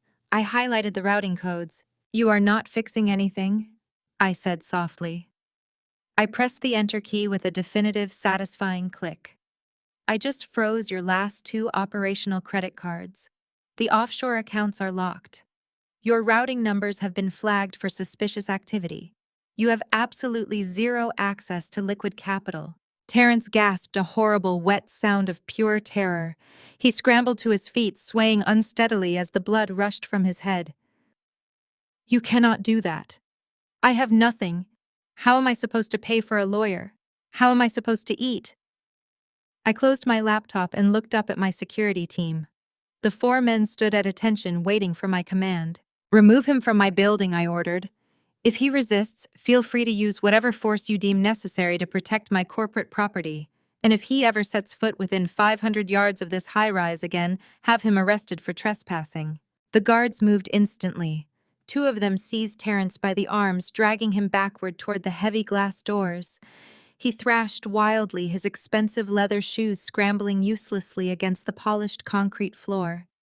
He screamed my name, oscillating wildly between vicious curses and pathetic apologies. "Camille, wait. You cannot just throw me out. I am your husband, Camille." The heavy glass doors swung shut abruptly, cutting off his frantic screams. I watched through the transparent walls as the security detail marched him across the bustling executive floor. Dozens of my employees stopped what they were doing, staring in absolute silence as the formerly arrogant Terrence Blackwood was dragged toward the freight elevator like a common criminal. It was a brutal, incredibly public expulsion, and it was exactly what he deserved. I remained at my desk, exhaling a long, steady breath. The toxic weight of the Blackwood family was finally permanently severed from my life. I turned to Marcus and Sarah, who were already rapidly compiling the audio file of Chloe's extortion demand to append to the federal fraud dossier. "Package the new evidence," I instructed them. "Send everything to the authorities immediately. Loretta wanted a war, and we are going to give her a scorched earth campaign." Before Marcus could reply, the sleek intercom unit on my desk buzzed sharply. Elena's voice filled the room, sounding deeply perplexed. "Camille," Elena announced. "I apologize for the interruption, but you have a visitor in the lobby." She bypassed the reception desk by claiming it was a family emergency. "Who is it?" I asked, leaning closer to the intercom. "It is Ashley Blackwood," Elena replied. I raised an eyebrow. Ashley, the sister-in-law whose entire business I had just threatened to liquidate. The woman who had slapped her husband across the face and stormed out of my bridal suite a week ago. She is carrying a massive gift basket from that luxury French bakery in Buckhead. Elena continued, her tone laced with suspicion. "She is insisting she needs to speak with you immediately to offer a peace treaty." "But Camille," she is shaking. Her eyes are darting everywhere and she looks absolutely terrified. A slow, calculating smile spread across my face. Loretta's empire was crumbling. Terrence was ruined. And now the fragile white peacemaker had arrived unannounced, bearing pastries and panic. "Send her in, Elena," I replied. "Let us see exactly what kind of peace Ashley thinks she can buy." The heavy frosted glass doors of my penthouse office glided open and Ashley stepped hesitantly onto the polished concrete floor. She looked like a completely different person than the smug, perfectly poised woman who had tried to tone police me in the bridal suite just a week ago. Her usually immaculate blonde hair was pulled back into a messy, supposedly relatable bun, and she was wearing a soft, oversized cashmere sweater that practically screamed manufactured vulnerability. In her hands, she clutched a massive ribbon-tied wicker basket from an obscenely expensive French bakery in Buckhead. She approached my obsidian desk with slow, cautious steps, placing the basket down as if it were a fragile peace offering to a volatile deity. Camille, Ashley breathed, her voice trembling with practiced perfection. "I brought you those almond croissants you used to like at the Sunday brunches. I just needed to see you face to face." I did not offer her a seat. I simply stared at the basket, then brought my eyes up to meet hers. "You have exactly 3 minutes, Ashley. Choose your words carefully." Ashley swallowed hard tears, instantly welling up in her large blue eyes. She collapsed into one of the leather guest chairs without being asked, burying her face in her hands. "It has been a nightmare," she sobbed, peering at me through her manicured fingers. "Terrence is completely out of control, and Loretta has lost her mind. They are practically destitute, Camille. Terrence's accounts are frozen, the church is conducting a massive internal investigation, and Loretta's house is in foreclosure. I had absolutely no idea they were doing this to you. I swear on my life I thought Terrence was just being generous with a legitimate family loan. You have to believe me." I remained entirely still, letting her performative exhaustion hang in the air. Ashley leaned forward, dropping her hands to her lap. her expression shifting to one of desperate conspiratorial solidarity. We are both victims of the Blackwood family, Camille. Terrence and Loretta used both of us. They manipulated me into believing that Pilates studio was a legitimate investment, and now the bank is threatening to seize my equipment by Friday. I will lose everything, my brand, my clients, my entire livelihood. She reached across the desk, attempting to place her hand over mine, just as she had in the bridal suite. I smoothly pulled my hand back, lacing my fingers together in my lap. Ashley withdrew her hand, looking momentarily stung, but quickly doubled down on her narrative. Camille, please. You have the power to stop the asset seizure on the studio. You already won. You destroyed Terrence and you ruined Loretta. You do not need to take my business too. We women need to stick together against toxic men like Terrence. We have to support each other. A heavy, suffocating silence descended upon the penthouse office. I looked at Ashley, truly marveling at the absolute audacity of her delusion. She actually believed she could invoke the sacred bond of sisterhood to save a business built entirely on my stolen capital. Stick together, I repeated, my voice a flat, deadpan echo. Yes. Ashley nodded eagerly, fresh tears spilling over her lashes. We have to uplift each other. I leaned forward, resting my forearms on the cool, polished obsidian.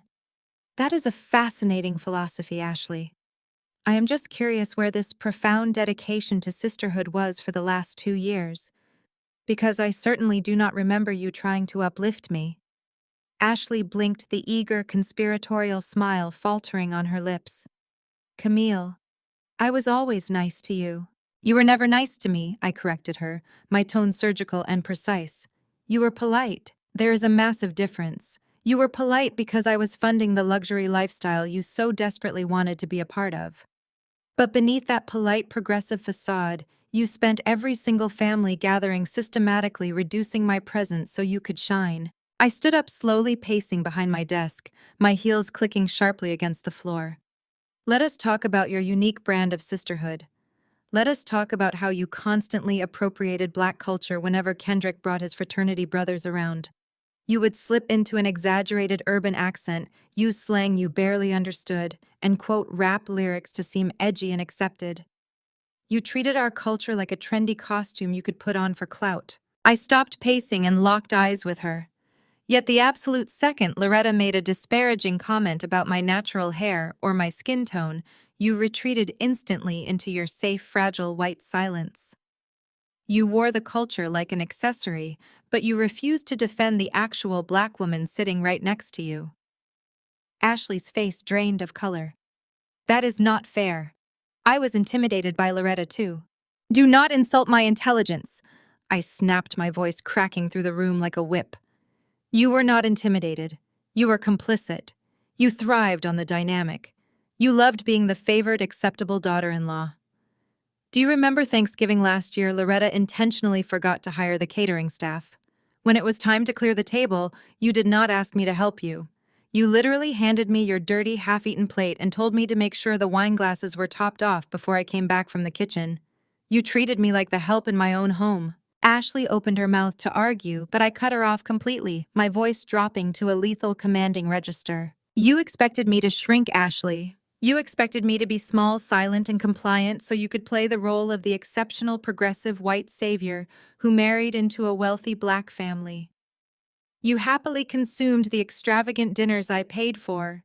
You gladly accepted the designer bags I bought for your birthdays.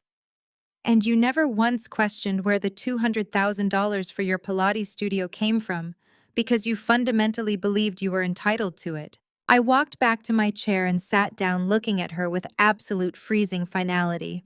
I am not stopping the asset seizure. Your studio was built on stolen funds. By Friday afternoon, the bank will repossess your imported reformers, your branded merchandise, and your commercial lease. You are going to lose everything, and I am not going to lift a single finger to save you. The transformation was instantaneous. The manufactured tears dried up immediately. The desperate pleading posture vanished completely. Ashley sat up straight, her shoulders squaring, as the soft, vulnerable facade shattered, revealing the vicious, entitled core beneath. Her blue eyes hardened into shards of ice. You are insane, she hissed, her voice dropping its breathy, pacifying tone and becoming sharp and venomous. You are actually psychotic. You have millions of dollars, Camille. You have this massive glass office and a venture capital firm. Taking my studio is just petty. It is vindictive. I simply watched her, completely unbothered by her rising panic. Loretta was right about you, Ashley spat, standing up from the guest chair, her hands curling into tight fists at her sides. You never belonged in this family. You are just a bitter, angry black woman who wants to punish everyone else because you do not know how to be happy. You are going to end up completely alone in this cold, empty office, and everyone in Atlanta will know exactly what a toxic, vindictive bitch you really are. She stood there breathing heavily, clearly expecting me to explode. She wanted me to scream, to throw something to validate the ugly, racist trope she had just hurled at me. She wanted to prove to herself that she was the civilized victim and I was the uncontrollable aggressor. I did not give her the satisfaction. I did not raise my voice. I did not even frown. I maintained absolute, terrifying eye contact as I calmly reached into the bottom drawer of my obsidian desk. My fingers closed around a thick, heavily sealed manila folder. I pulled it out and placed it flat on the desk. With one smooth, deliberate motion, I slid the heavy, confidential dossier across the polished surface. It glided effortlessly, stopping exactly 1 inch from Ashley's trembling fingertips. Look inside before you leave, I said softly. Ashley stared at the heavy manila folder, as if it were a venomous snake coiled on my desk. Her bravado from just seconds ago wavered, replaced instantly by a creeping, primal dread. Her perfectly manicured fingers hovered over the flap, trembling slightly. I did not rush her. I sat in absolute stillness, the quiet hum of the penthouse air conditioning serving as the only soundtrack to her impending ruin. Finally, her paranoia overrode her hesitation. She flipped open the heavy cardstock cover. I watched her eyes drop to the first high-resolution photograph. It was a crystal-clear, date-stamped surveillance image taken by my private security team outside a luxury boutique hotel in Midtown. It showed Kendrick Ashley's husband, the supposed golden older brother, who ran the real estate division of the Blackwood Empire. His hand was resting intimately on the lower back of a younger woman as they waited for the valet. Ashley's breath caught in her throat. She quickly flipped to the next photo with frantic, jerky movements. A clear shot of Kendrick and the same woman entering a private, upscale townhouse. The next photo was taken the following morning, showing them leaving together. The woman was facing the camera, perfectly illuminated by the bright morning sun. It was Chloe, Loretta's personal assistant. Ashley's hands began to shake so violently that the glossy photographs rattled against the desk. "No," she whispered, her voice stripped of all its previous venom, reduced to a hollow, childlike squeak. "Kendrick is at a real estate symposium in Chicago this week. This is fabricated. You had this manufactured just to hurt me." I shook my head slowly, allowing a grim, humorless smile to touch my lips.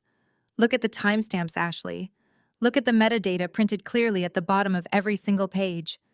My security firm does not deal in fabricated evidence or cheap Photoshop tricks. They deal in absolute facts. Kendrick was not in Chicago. He was downtown." I watched her eyes dart back and forth across the images as the horrifying reality truly began to set in. Her chest heaved as she tried to reconcile the images with the pristine reality she thought she lived in. "You heard the audio file Terrence accidentally played in this office a week ago?" I said, my voice cutting through her panicked denial like a scalpel. "You heard Chloe demanding her $5,000 monthly allowance? But a woman like Chloe does not survive in Loretta Blackwood's inner circle by serving just one master. Loretta did not just buy a mistress for my husband. She bought a mistress for yours too." Ashley dropped the photos onto the desk as if they were burning her skin. Her face was ashen, completely devoid of the artificial superiority she had walked in with. The pieces were locking into place behind her wide, terrified eyes. "Loretta passed her own assistant between her two sons like a party favor," I explained, laying out the exact sick psychology of the Blackwood matriarch. She orchestrated the entire arrangement. She intentionally put Chloe in both of their beds to keep Kendrick and Terrence entertained, complacent, and deeply tied to their mother's approval. Loretta despised any woman who threatened to take her son's attention away from her. She hated my financial independence and my refusal to bow to her, and she despised your desperate, pathetic need for social validation. By controlling their infidelities, Loretta ensured that she was the only woman in the world her sons truly answered to. Ashley opened her mouth, but only a dry, rattling gasp emerged. The perfect progressive white savior act was completely annihilated. She was looking at the absolute destruction of her marriage, her business, and her carefully curated social standing, all orchestrated by the very woman she had spent years trying so desperately to please. She had tolerated the condescension funded her lifestyle with my money and ignored every glaring red flag because she wanted the status of the Blackwood name. Now she realized that name was nothing but rot and leverage. I leaned forward across the desk, bracing my hands on the polished obsidian surface, bringing my face closer to hers. You tried so incredibly hard to force your way into elite Black family business. I whispered, every syllable laced with lethal, freezing finality. You ignored the toxicity. You smiled through the insults because you wanted the country club memberships and the luxury cars. You wanted the aesthetic without any of the actual accountability. Welcome to the cookout, Ashley. Deal with it. The words broke her completely. There was no more posturing, no more righteous anger, no more thinly veiled racism. There was only raw, hysterical devastation. Ashley let out a guttural, ugly cry, tears streaming down her face and ruining her expensive, carefully applied makeup. She scrambled to gather the photographs, her hands shaking so badly she dropped half of them onto the floor. She did not even bother picking them up. She clutched the remaining evidence to her chest, turned on her heel, and ran. She practically sprinted toward the glass doors, her sobs echoing loudly through the executive lobby as she fled my penthouse, leaving behind her expensive bakery basket and the shattered, irreparable remains of her life. The heavy doors glided shut, sealing my office in a pristine, satisfying silence. I sat back in my chair and exhaled a long, cleansing breath. My legal strike team was already executing the asset freezes across the city. Terrence was cut off. Kendrick was about to face the wrath of a humiliated wife. The Pilates studio would be repossessed by Friday. The Blackwood men were effectively neutralized. But Loretta Blackwood was still breathing. She was a woman cornered, and cornered animals always make one final spectacular move to survive. 10 minutes later, the sleek intercom unit on my desk buzzed. Elena's voice was crisp and highly professional. Camille, a private courier, just arrived. He insisted on delivering an envelope directly to your desk. Security has already cleared it. Shall I bring it in? Bring it in, Elena, I replied, smoothing the lapels of my blazer. Elena stepped into the office holding a thick, oversized envelope made of heavy cream-colored cardstock. It was sealed with a massive dollop of crimson wax, explicitly stamped with the Blackwood family crest. It was heavy, ostentatious, and reeked of old money desperation. I took the envelope and slid a silver letter opener smoothly beneath the flap. Inside was a beautifully calligraphed invitation heavily embossed in shimmering gold foil. I read the elegant looping script. It was a formal invitation to the annual Blackwood Charity Gala, hosted by Loretta herself. The event was to be held this coming Saturday evening in the grand ballroom of Bishop Thompson's megachurch.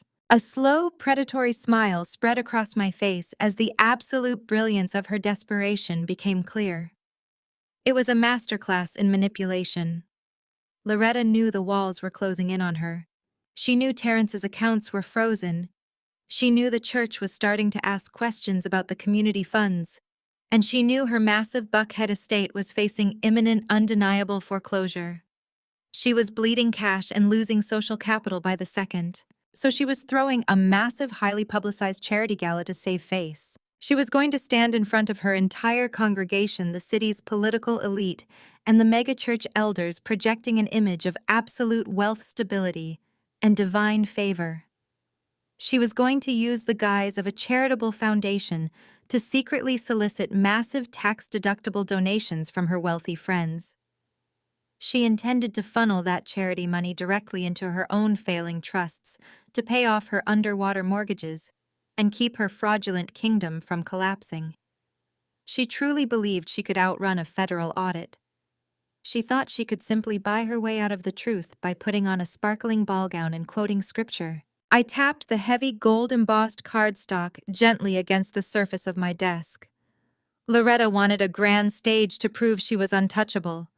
She wanted a captive audience of hundreds to witness her triumph and solidify her dominance over me. I was going to give her exactly what she wanted. I reached for my phone to call Marcus. The eviction notices for the Buckhead estate and the unredacted files proving Terrence's massive embezzlement were fully prepared and legally certified. I had been waiting for the perfect moment to deliver them. Now, staring at the invitation, I knew exactly where and when I was going to serve Loretta Blackwood. I looked out over the sprawling, sunlit Atlanta skyline, my smile widening into something dangerous and absolute. I had just found my final stage. Saturday evening arrived with the stifling, heavy humidity typical of Atlanta. But inside the sanctuary of Bishop Thompson's megachurch, the climate was artificially cooled to a crisp, pristine perfection. The space had been entirely stripped of its usual spiritual reverence and transformed into a sprawling, opulent fortress of vanity. It was a masterclass in high society deception. Massive arrangements of imported white orchids and hydrangeas cascaded from the balconies, masking the scent of desperation with the heavy perfume of wealth. The stained glass windows were draped in rich cream-colored velvet, and the usual rows of pews had been replaced by dozens of circular banquet tables covered in silk linens and glittering crystal centerpieces. This was not a charity gala. It was a theatrical production designed to project an illusion of absolute solvency heavily populated by Atlanta's most elite sycophants. Mayors, federal judges, local politicians, and real estate moguls sat shoulder to shoulder sipping sparkling cider from gold-rimmed flutes, completely oblivious to the fact that the entire event was being funded by the last fumes of a dying empire. Loretta Blackwood stood at the center of the massive elevated stage illuminated by a flawless array of theatrical spotlights. She wore a custom floor-length gown of midnight blue silk, her hair styled into an immaculate, unbothered crown. She gripped the edges of a clear lucite podium, her knuckles white with tension, though her face was a mask of practiced holy martyrdom. "We are gathered here tonight to celebrate the enduring strength of our community." Loretta projected her voice echoing through the state-of-the-art surround sound system. She paused, allowing her gaze to sweep across the sea of wealthy faces, her eyes shimmering with perfectly timed crystalline tears. "But I must be honest with my spiritual family. The Blackwood name has recently found itself under attack. We are currently enduring spiritual trials of the highest order orchestrated by a malicious, jealous outsider who sought to infiltrate our sacred circle and tear our family apart from the inside." A low, sympathetic murmur rolled through the ballroom. Women in diamond tennis bracelets shook their heads in performative outrage. Men in bespoke tuxedos leaned into their wives, whispering their unwavering support for the embattled matriarch. This outsider, Loretta, continued, her voice trembling with just the right amount of manufactured vulnerability, coveted our blessings. She could not comprehend the divine favor that rests upon this family, and so she sought to destroy it. But the devil cannot break a foundation built on faith, and he certainly cannot break the Blackwoods. We stand before you tonight unbroken, unbowed, and ready to continue our philanthropic mission. It was a brilliant, sickeningly effective performance. She was actively soliciting hundreds of thousands of dollars from her congregation to secretly pay off her defaulted Buckhead estate, and she was framing the entire grift as a holy crusade against my wicked, independent ambition. She was weaponizing her faith to paint me as the villain while she stood on a stage built with stolen money. She raised her hands toward the vaulted ceiling, preparing to deliver her triumphant, tearful crescendo. That was exactly when I gave the signal. At the very back of the sanctuary, the massive 20-foot-tall doors of solid carved oak and iron did not merely open. They were thrust apart with a violent, echoing force that shuddered through the entire cavernous room. The heavy thud of the doors hitting the stone walls severed Loretta's ongoing sentence like a physical blade. Every single head in the ballroom whipped around. I did not sneak into the sanctuary. I did not slip through a side entrance or hover in the shadows to avoid making a scene. I walked straight down the center aisle directly into the glaring, unobstructed path of the theatrical spotlights. I wore a custom floor-length crimson gown. It was a show-stopping architectural masterpiece of silk and structure, trailing a dramatic sweep of fabric behind me like spilled blood. The color was entirely intentional. In a room drowning in muted creams, safe pastels, and conservative navy blues, I was a walking, breathing warning sign. I wore absolutely no jewelry, no diamonds to distract from the sharp, lethal angles of my posture. My hair was pulled back severely, exposing the cold, unyielding, completely ruthless expression on my face. I was not alone. Marcus walked at my right shoulder, his tailored charcoal suit a stark contrast to the thick, heavily sealed leather legal briefcase he carried in his hand. At my left shoulder walked a man the country club elite of Atlanta would not instantly recognize, but one that any seasoned financial criminal would fear. He wore a cheap, off-the-rack gray suit, sensible rubber-soled shoes, and a lanyard around his neck bearing the unmistakable gold seal of a federal auditor. Behind us, Sarah trailed with a secondary rolling case packed to the brim with the physical unredacted receipts of Terrence and Loretta's entire decade of financial fraud. My heels struck the marble center aisle with a rhythmic, deafening click, click, click that echoed above the sudden, breathless silence of the room. The crowd parted instinctively. Wealthy socialites physically pulled their chairs forward to get out of my way. Politicians who had gladly accepted Terrence's campaign donations suddenly found the floral centerpieces on their tables incredibly fascinating, refusing to make eye contact with the federal auditor walking at my side. The whispers began instantly hissing through the room like a lit fuse. They recognized me. They knew exactly who I was, and looking at the absolute terrifying confidence of my approach, they realized simultaneously that Loretta's narrative of the jealous, defeated outsider was a catastrophic lie. I kept my eyes locked dead ahead, staring straight through the lucite podium. Loretta's face underwent a horrifying, instantaneous transformation. The pious Holy Mother vanished. The color completely drained from her skin, leaving her looking hollow, desperate, and entirely trapped. She gripped the edges of the podium so hard I expected the acrylic to snap.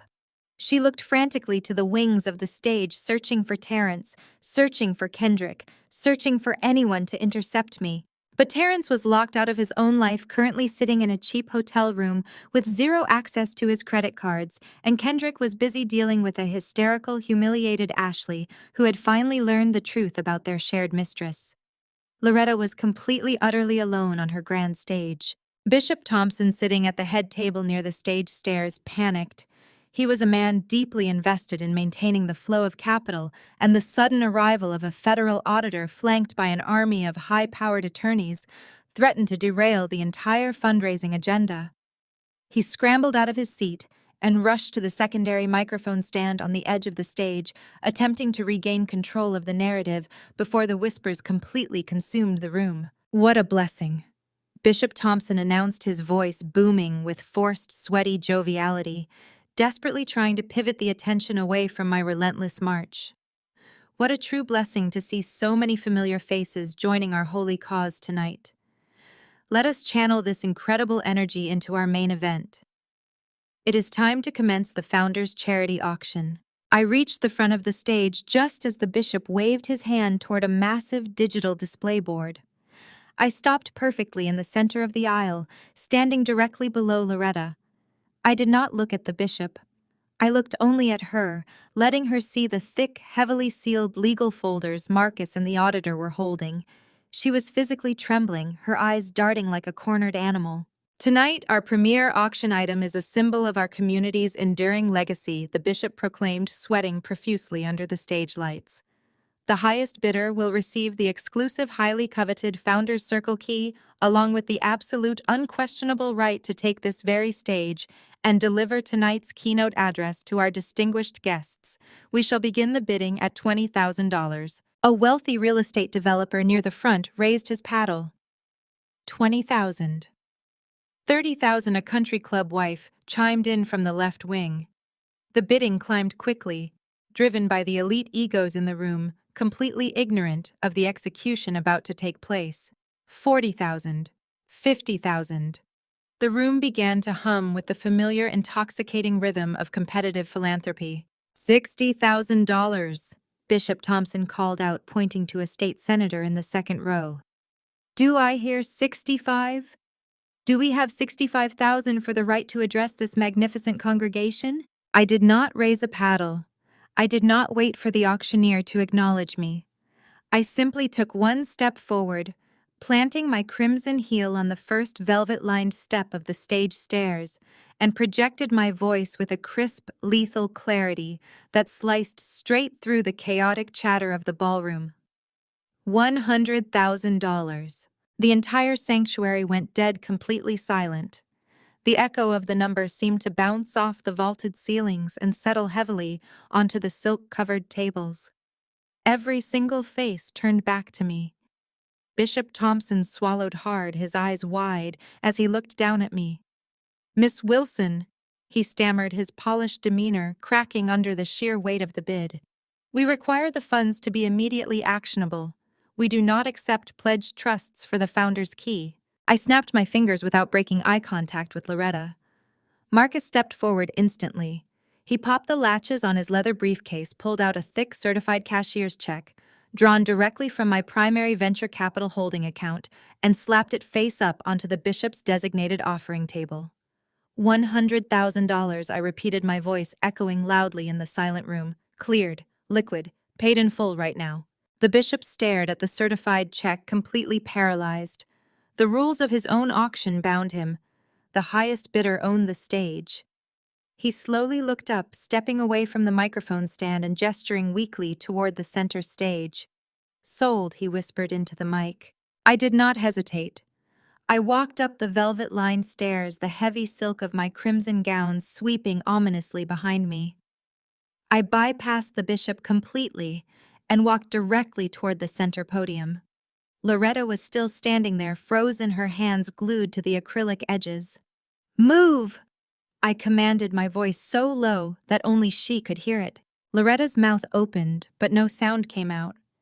She stepped backward, stumbling slightly on the hem of her midnight blue gown, shrinking away from the podium as I took my place behind it. I adjusted the microphone with a sharp, echoing tap.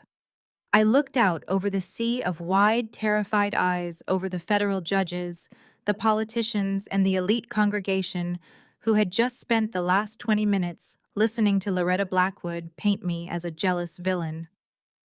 Then I looked down at the federal auditor, standing patiently at the bottom of the stairs, holding the briefcase that contained the absolute end of the Blackwood empire. "Good evening, Atlanta," I said smoothly, a cold, predatory smile finally breaking across my face.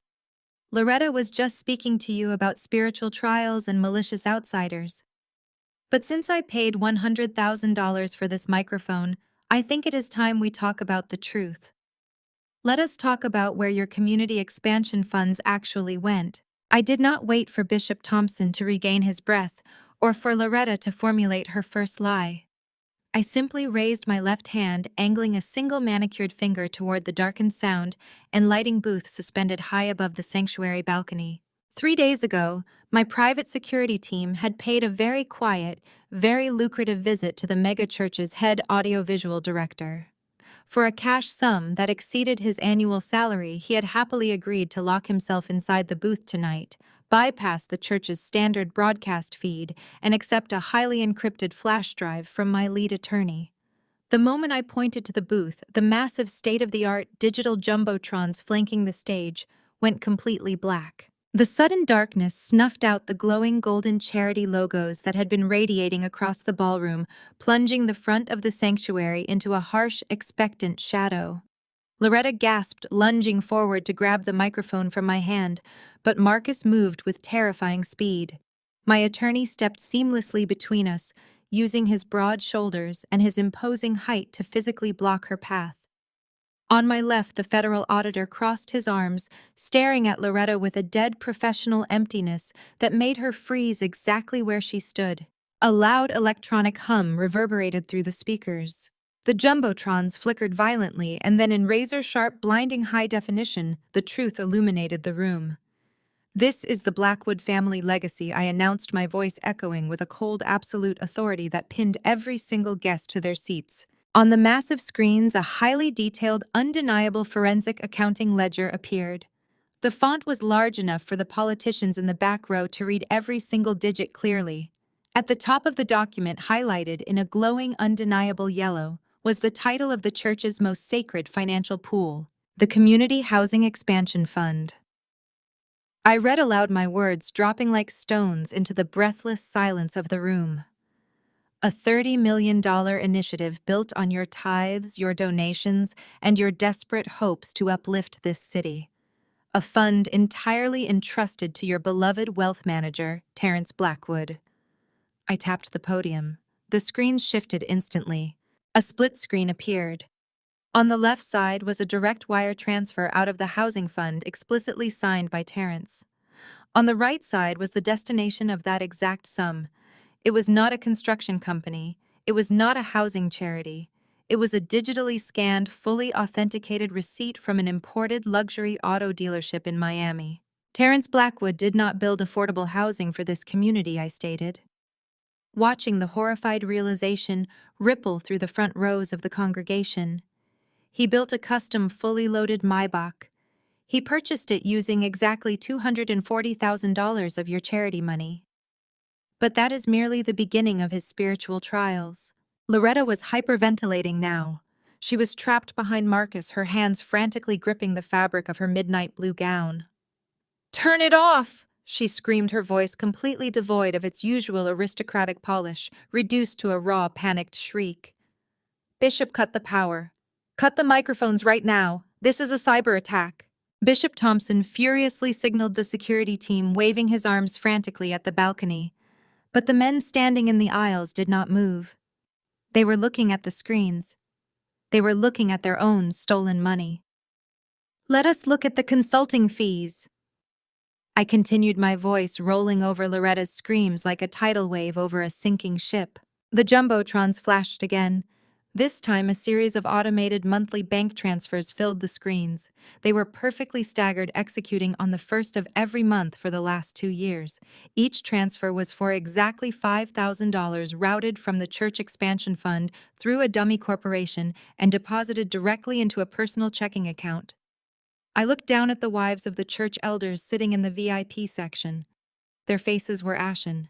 "Terrence and Kendrick Blackwood have been heavily utilizing your charitable offerings to maintain a very specific, very private payroll." I revealed, my tone surgical and merciless.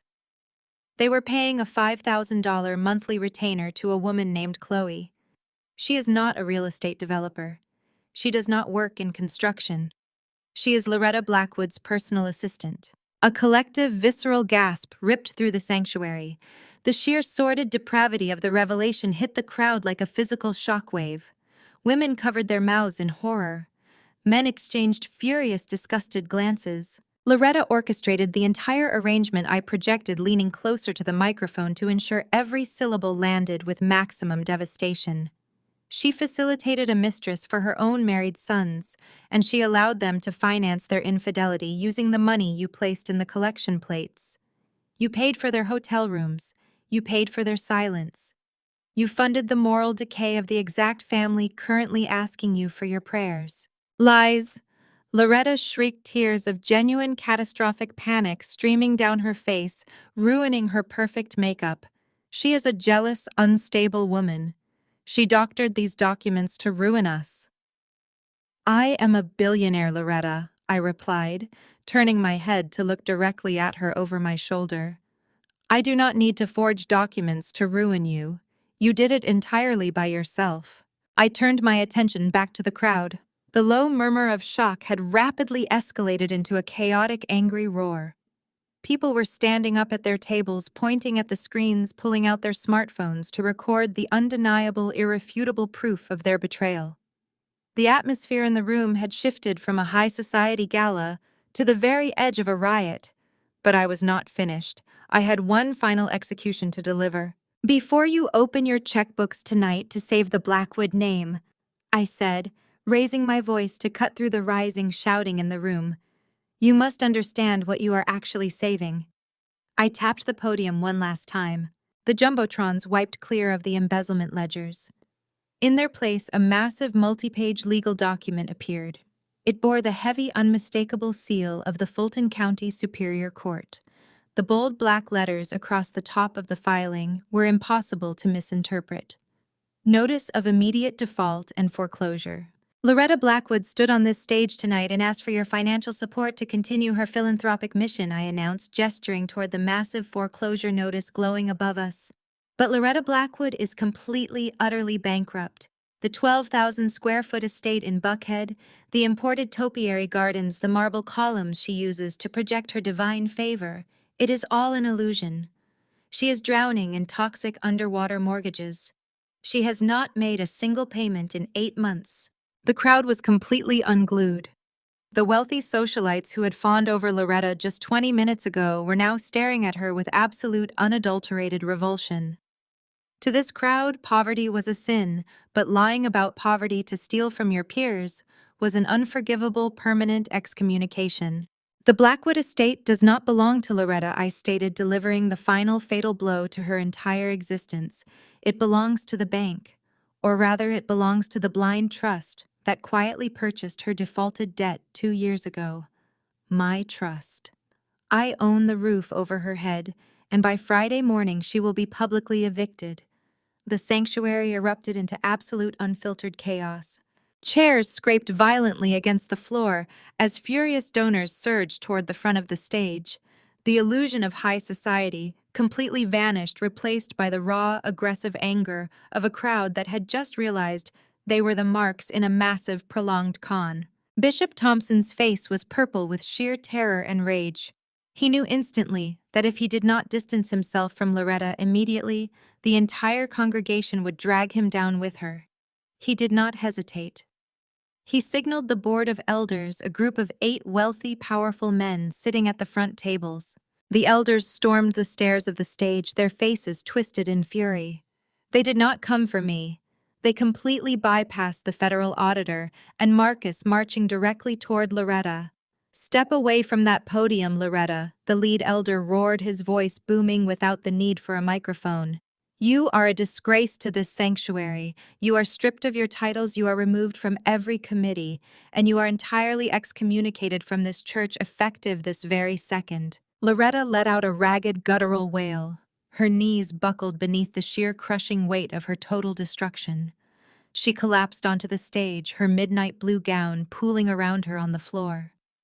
She reached out, trying to grab the pant leg of the elder standing over her, begging for mercy, pleading for them to listen to her, but he violently yanked his leg away in disgust. She was surrounded by furious men. Her reputation incinerated, her wealth exposed as a complete fraud, and her social standing permanently annihilated. She had absolutely nothing left. I stepped back from the microphone, perfectly calm, perfectly composed. I smoothed the skirt of my crimson gown and turned to Marcus, offering him a slight satisfied nod. The federal auditor simply adjusted his tie, his work here entirely finished. As I prepared to walk away from the stage, a new sound began to bleed through the heavy oak doors of the sanctuary. It started as a faint, distant wail in the Atlanta night, but it rapidly grew louder, sharper, and utterly unmistakable. It was the rising, overlapping shriek of multiple police sirens. The sound cut through the shouting of the congregation, echoing loudly into the grand ballroom. The flashing red and blue lights began to reflect through the velvet-draped, stained glass windows, casting frantic, pulsing shadows across the walls of the church. I had not just brought a federal auditor to embarrass Loretta. I had instructed him to forward the complete, unredacted dossier of Terrence and Kendrick's embezzlement directly to the federal authorities the moment I took the stage. The trap was permanently, flawlessly sprung. Exactly 1 month later, the thick, humid morning air of Buckhead carried the distinct, heavy sounds of dismantling. The massive wrought iron gates of the Blackwood estate stood wide open, no longer a barrier to keep the city out, but a wide thoroughfare for the fleet of industrial moving trucks lining the sprawling cobblestone driveway. I stepped out of my sleek black town car, the sharp click of my stilettos hitting the pavement with absolute authority. I wore a tailored slate gray suit, my hair pulled back into a flawless, unyielding style. I stood at the end of the driveway and simply watched the collapse of an empire. Men in heavy work boots were currently hauling a massive custom-built mahogany dining table out the front doors. The very table where I had sat in silence for 2 years, swallowing insults disguised as prayers. Following closely behind the table came the imported silk rugs, the crystal chandeliers carefully packed in crates, and the absurdly expensive oil paintings that had once projected an image of generational wealth.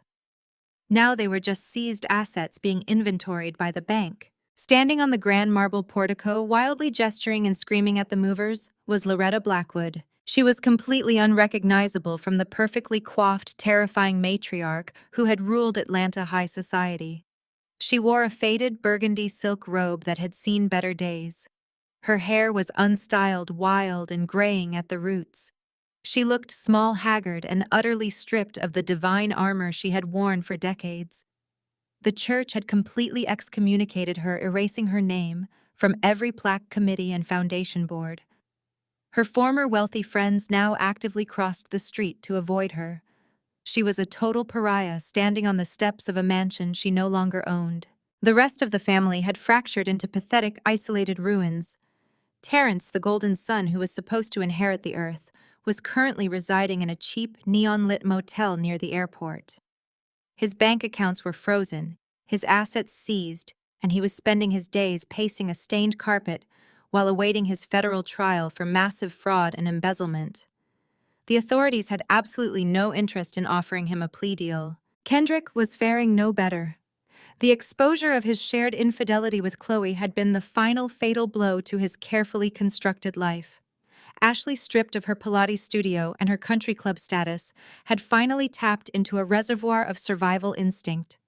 She had packed whatever designer bags she had left, filed emergency divorce papers, citing gross marital misconduct, and fled back to the Midwest to live with her parents.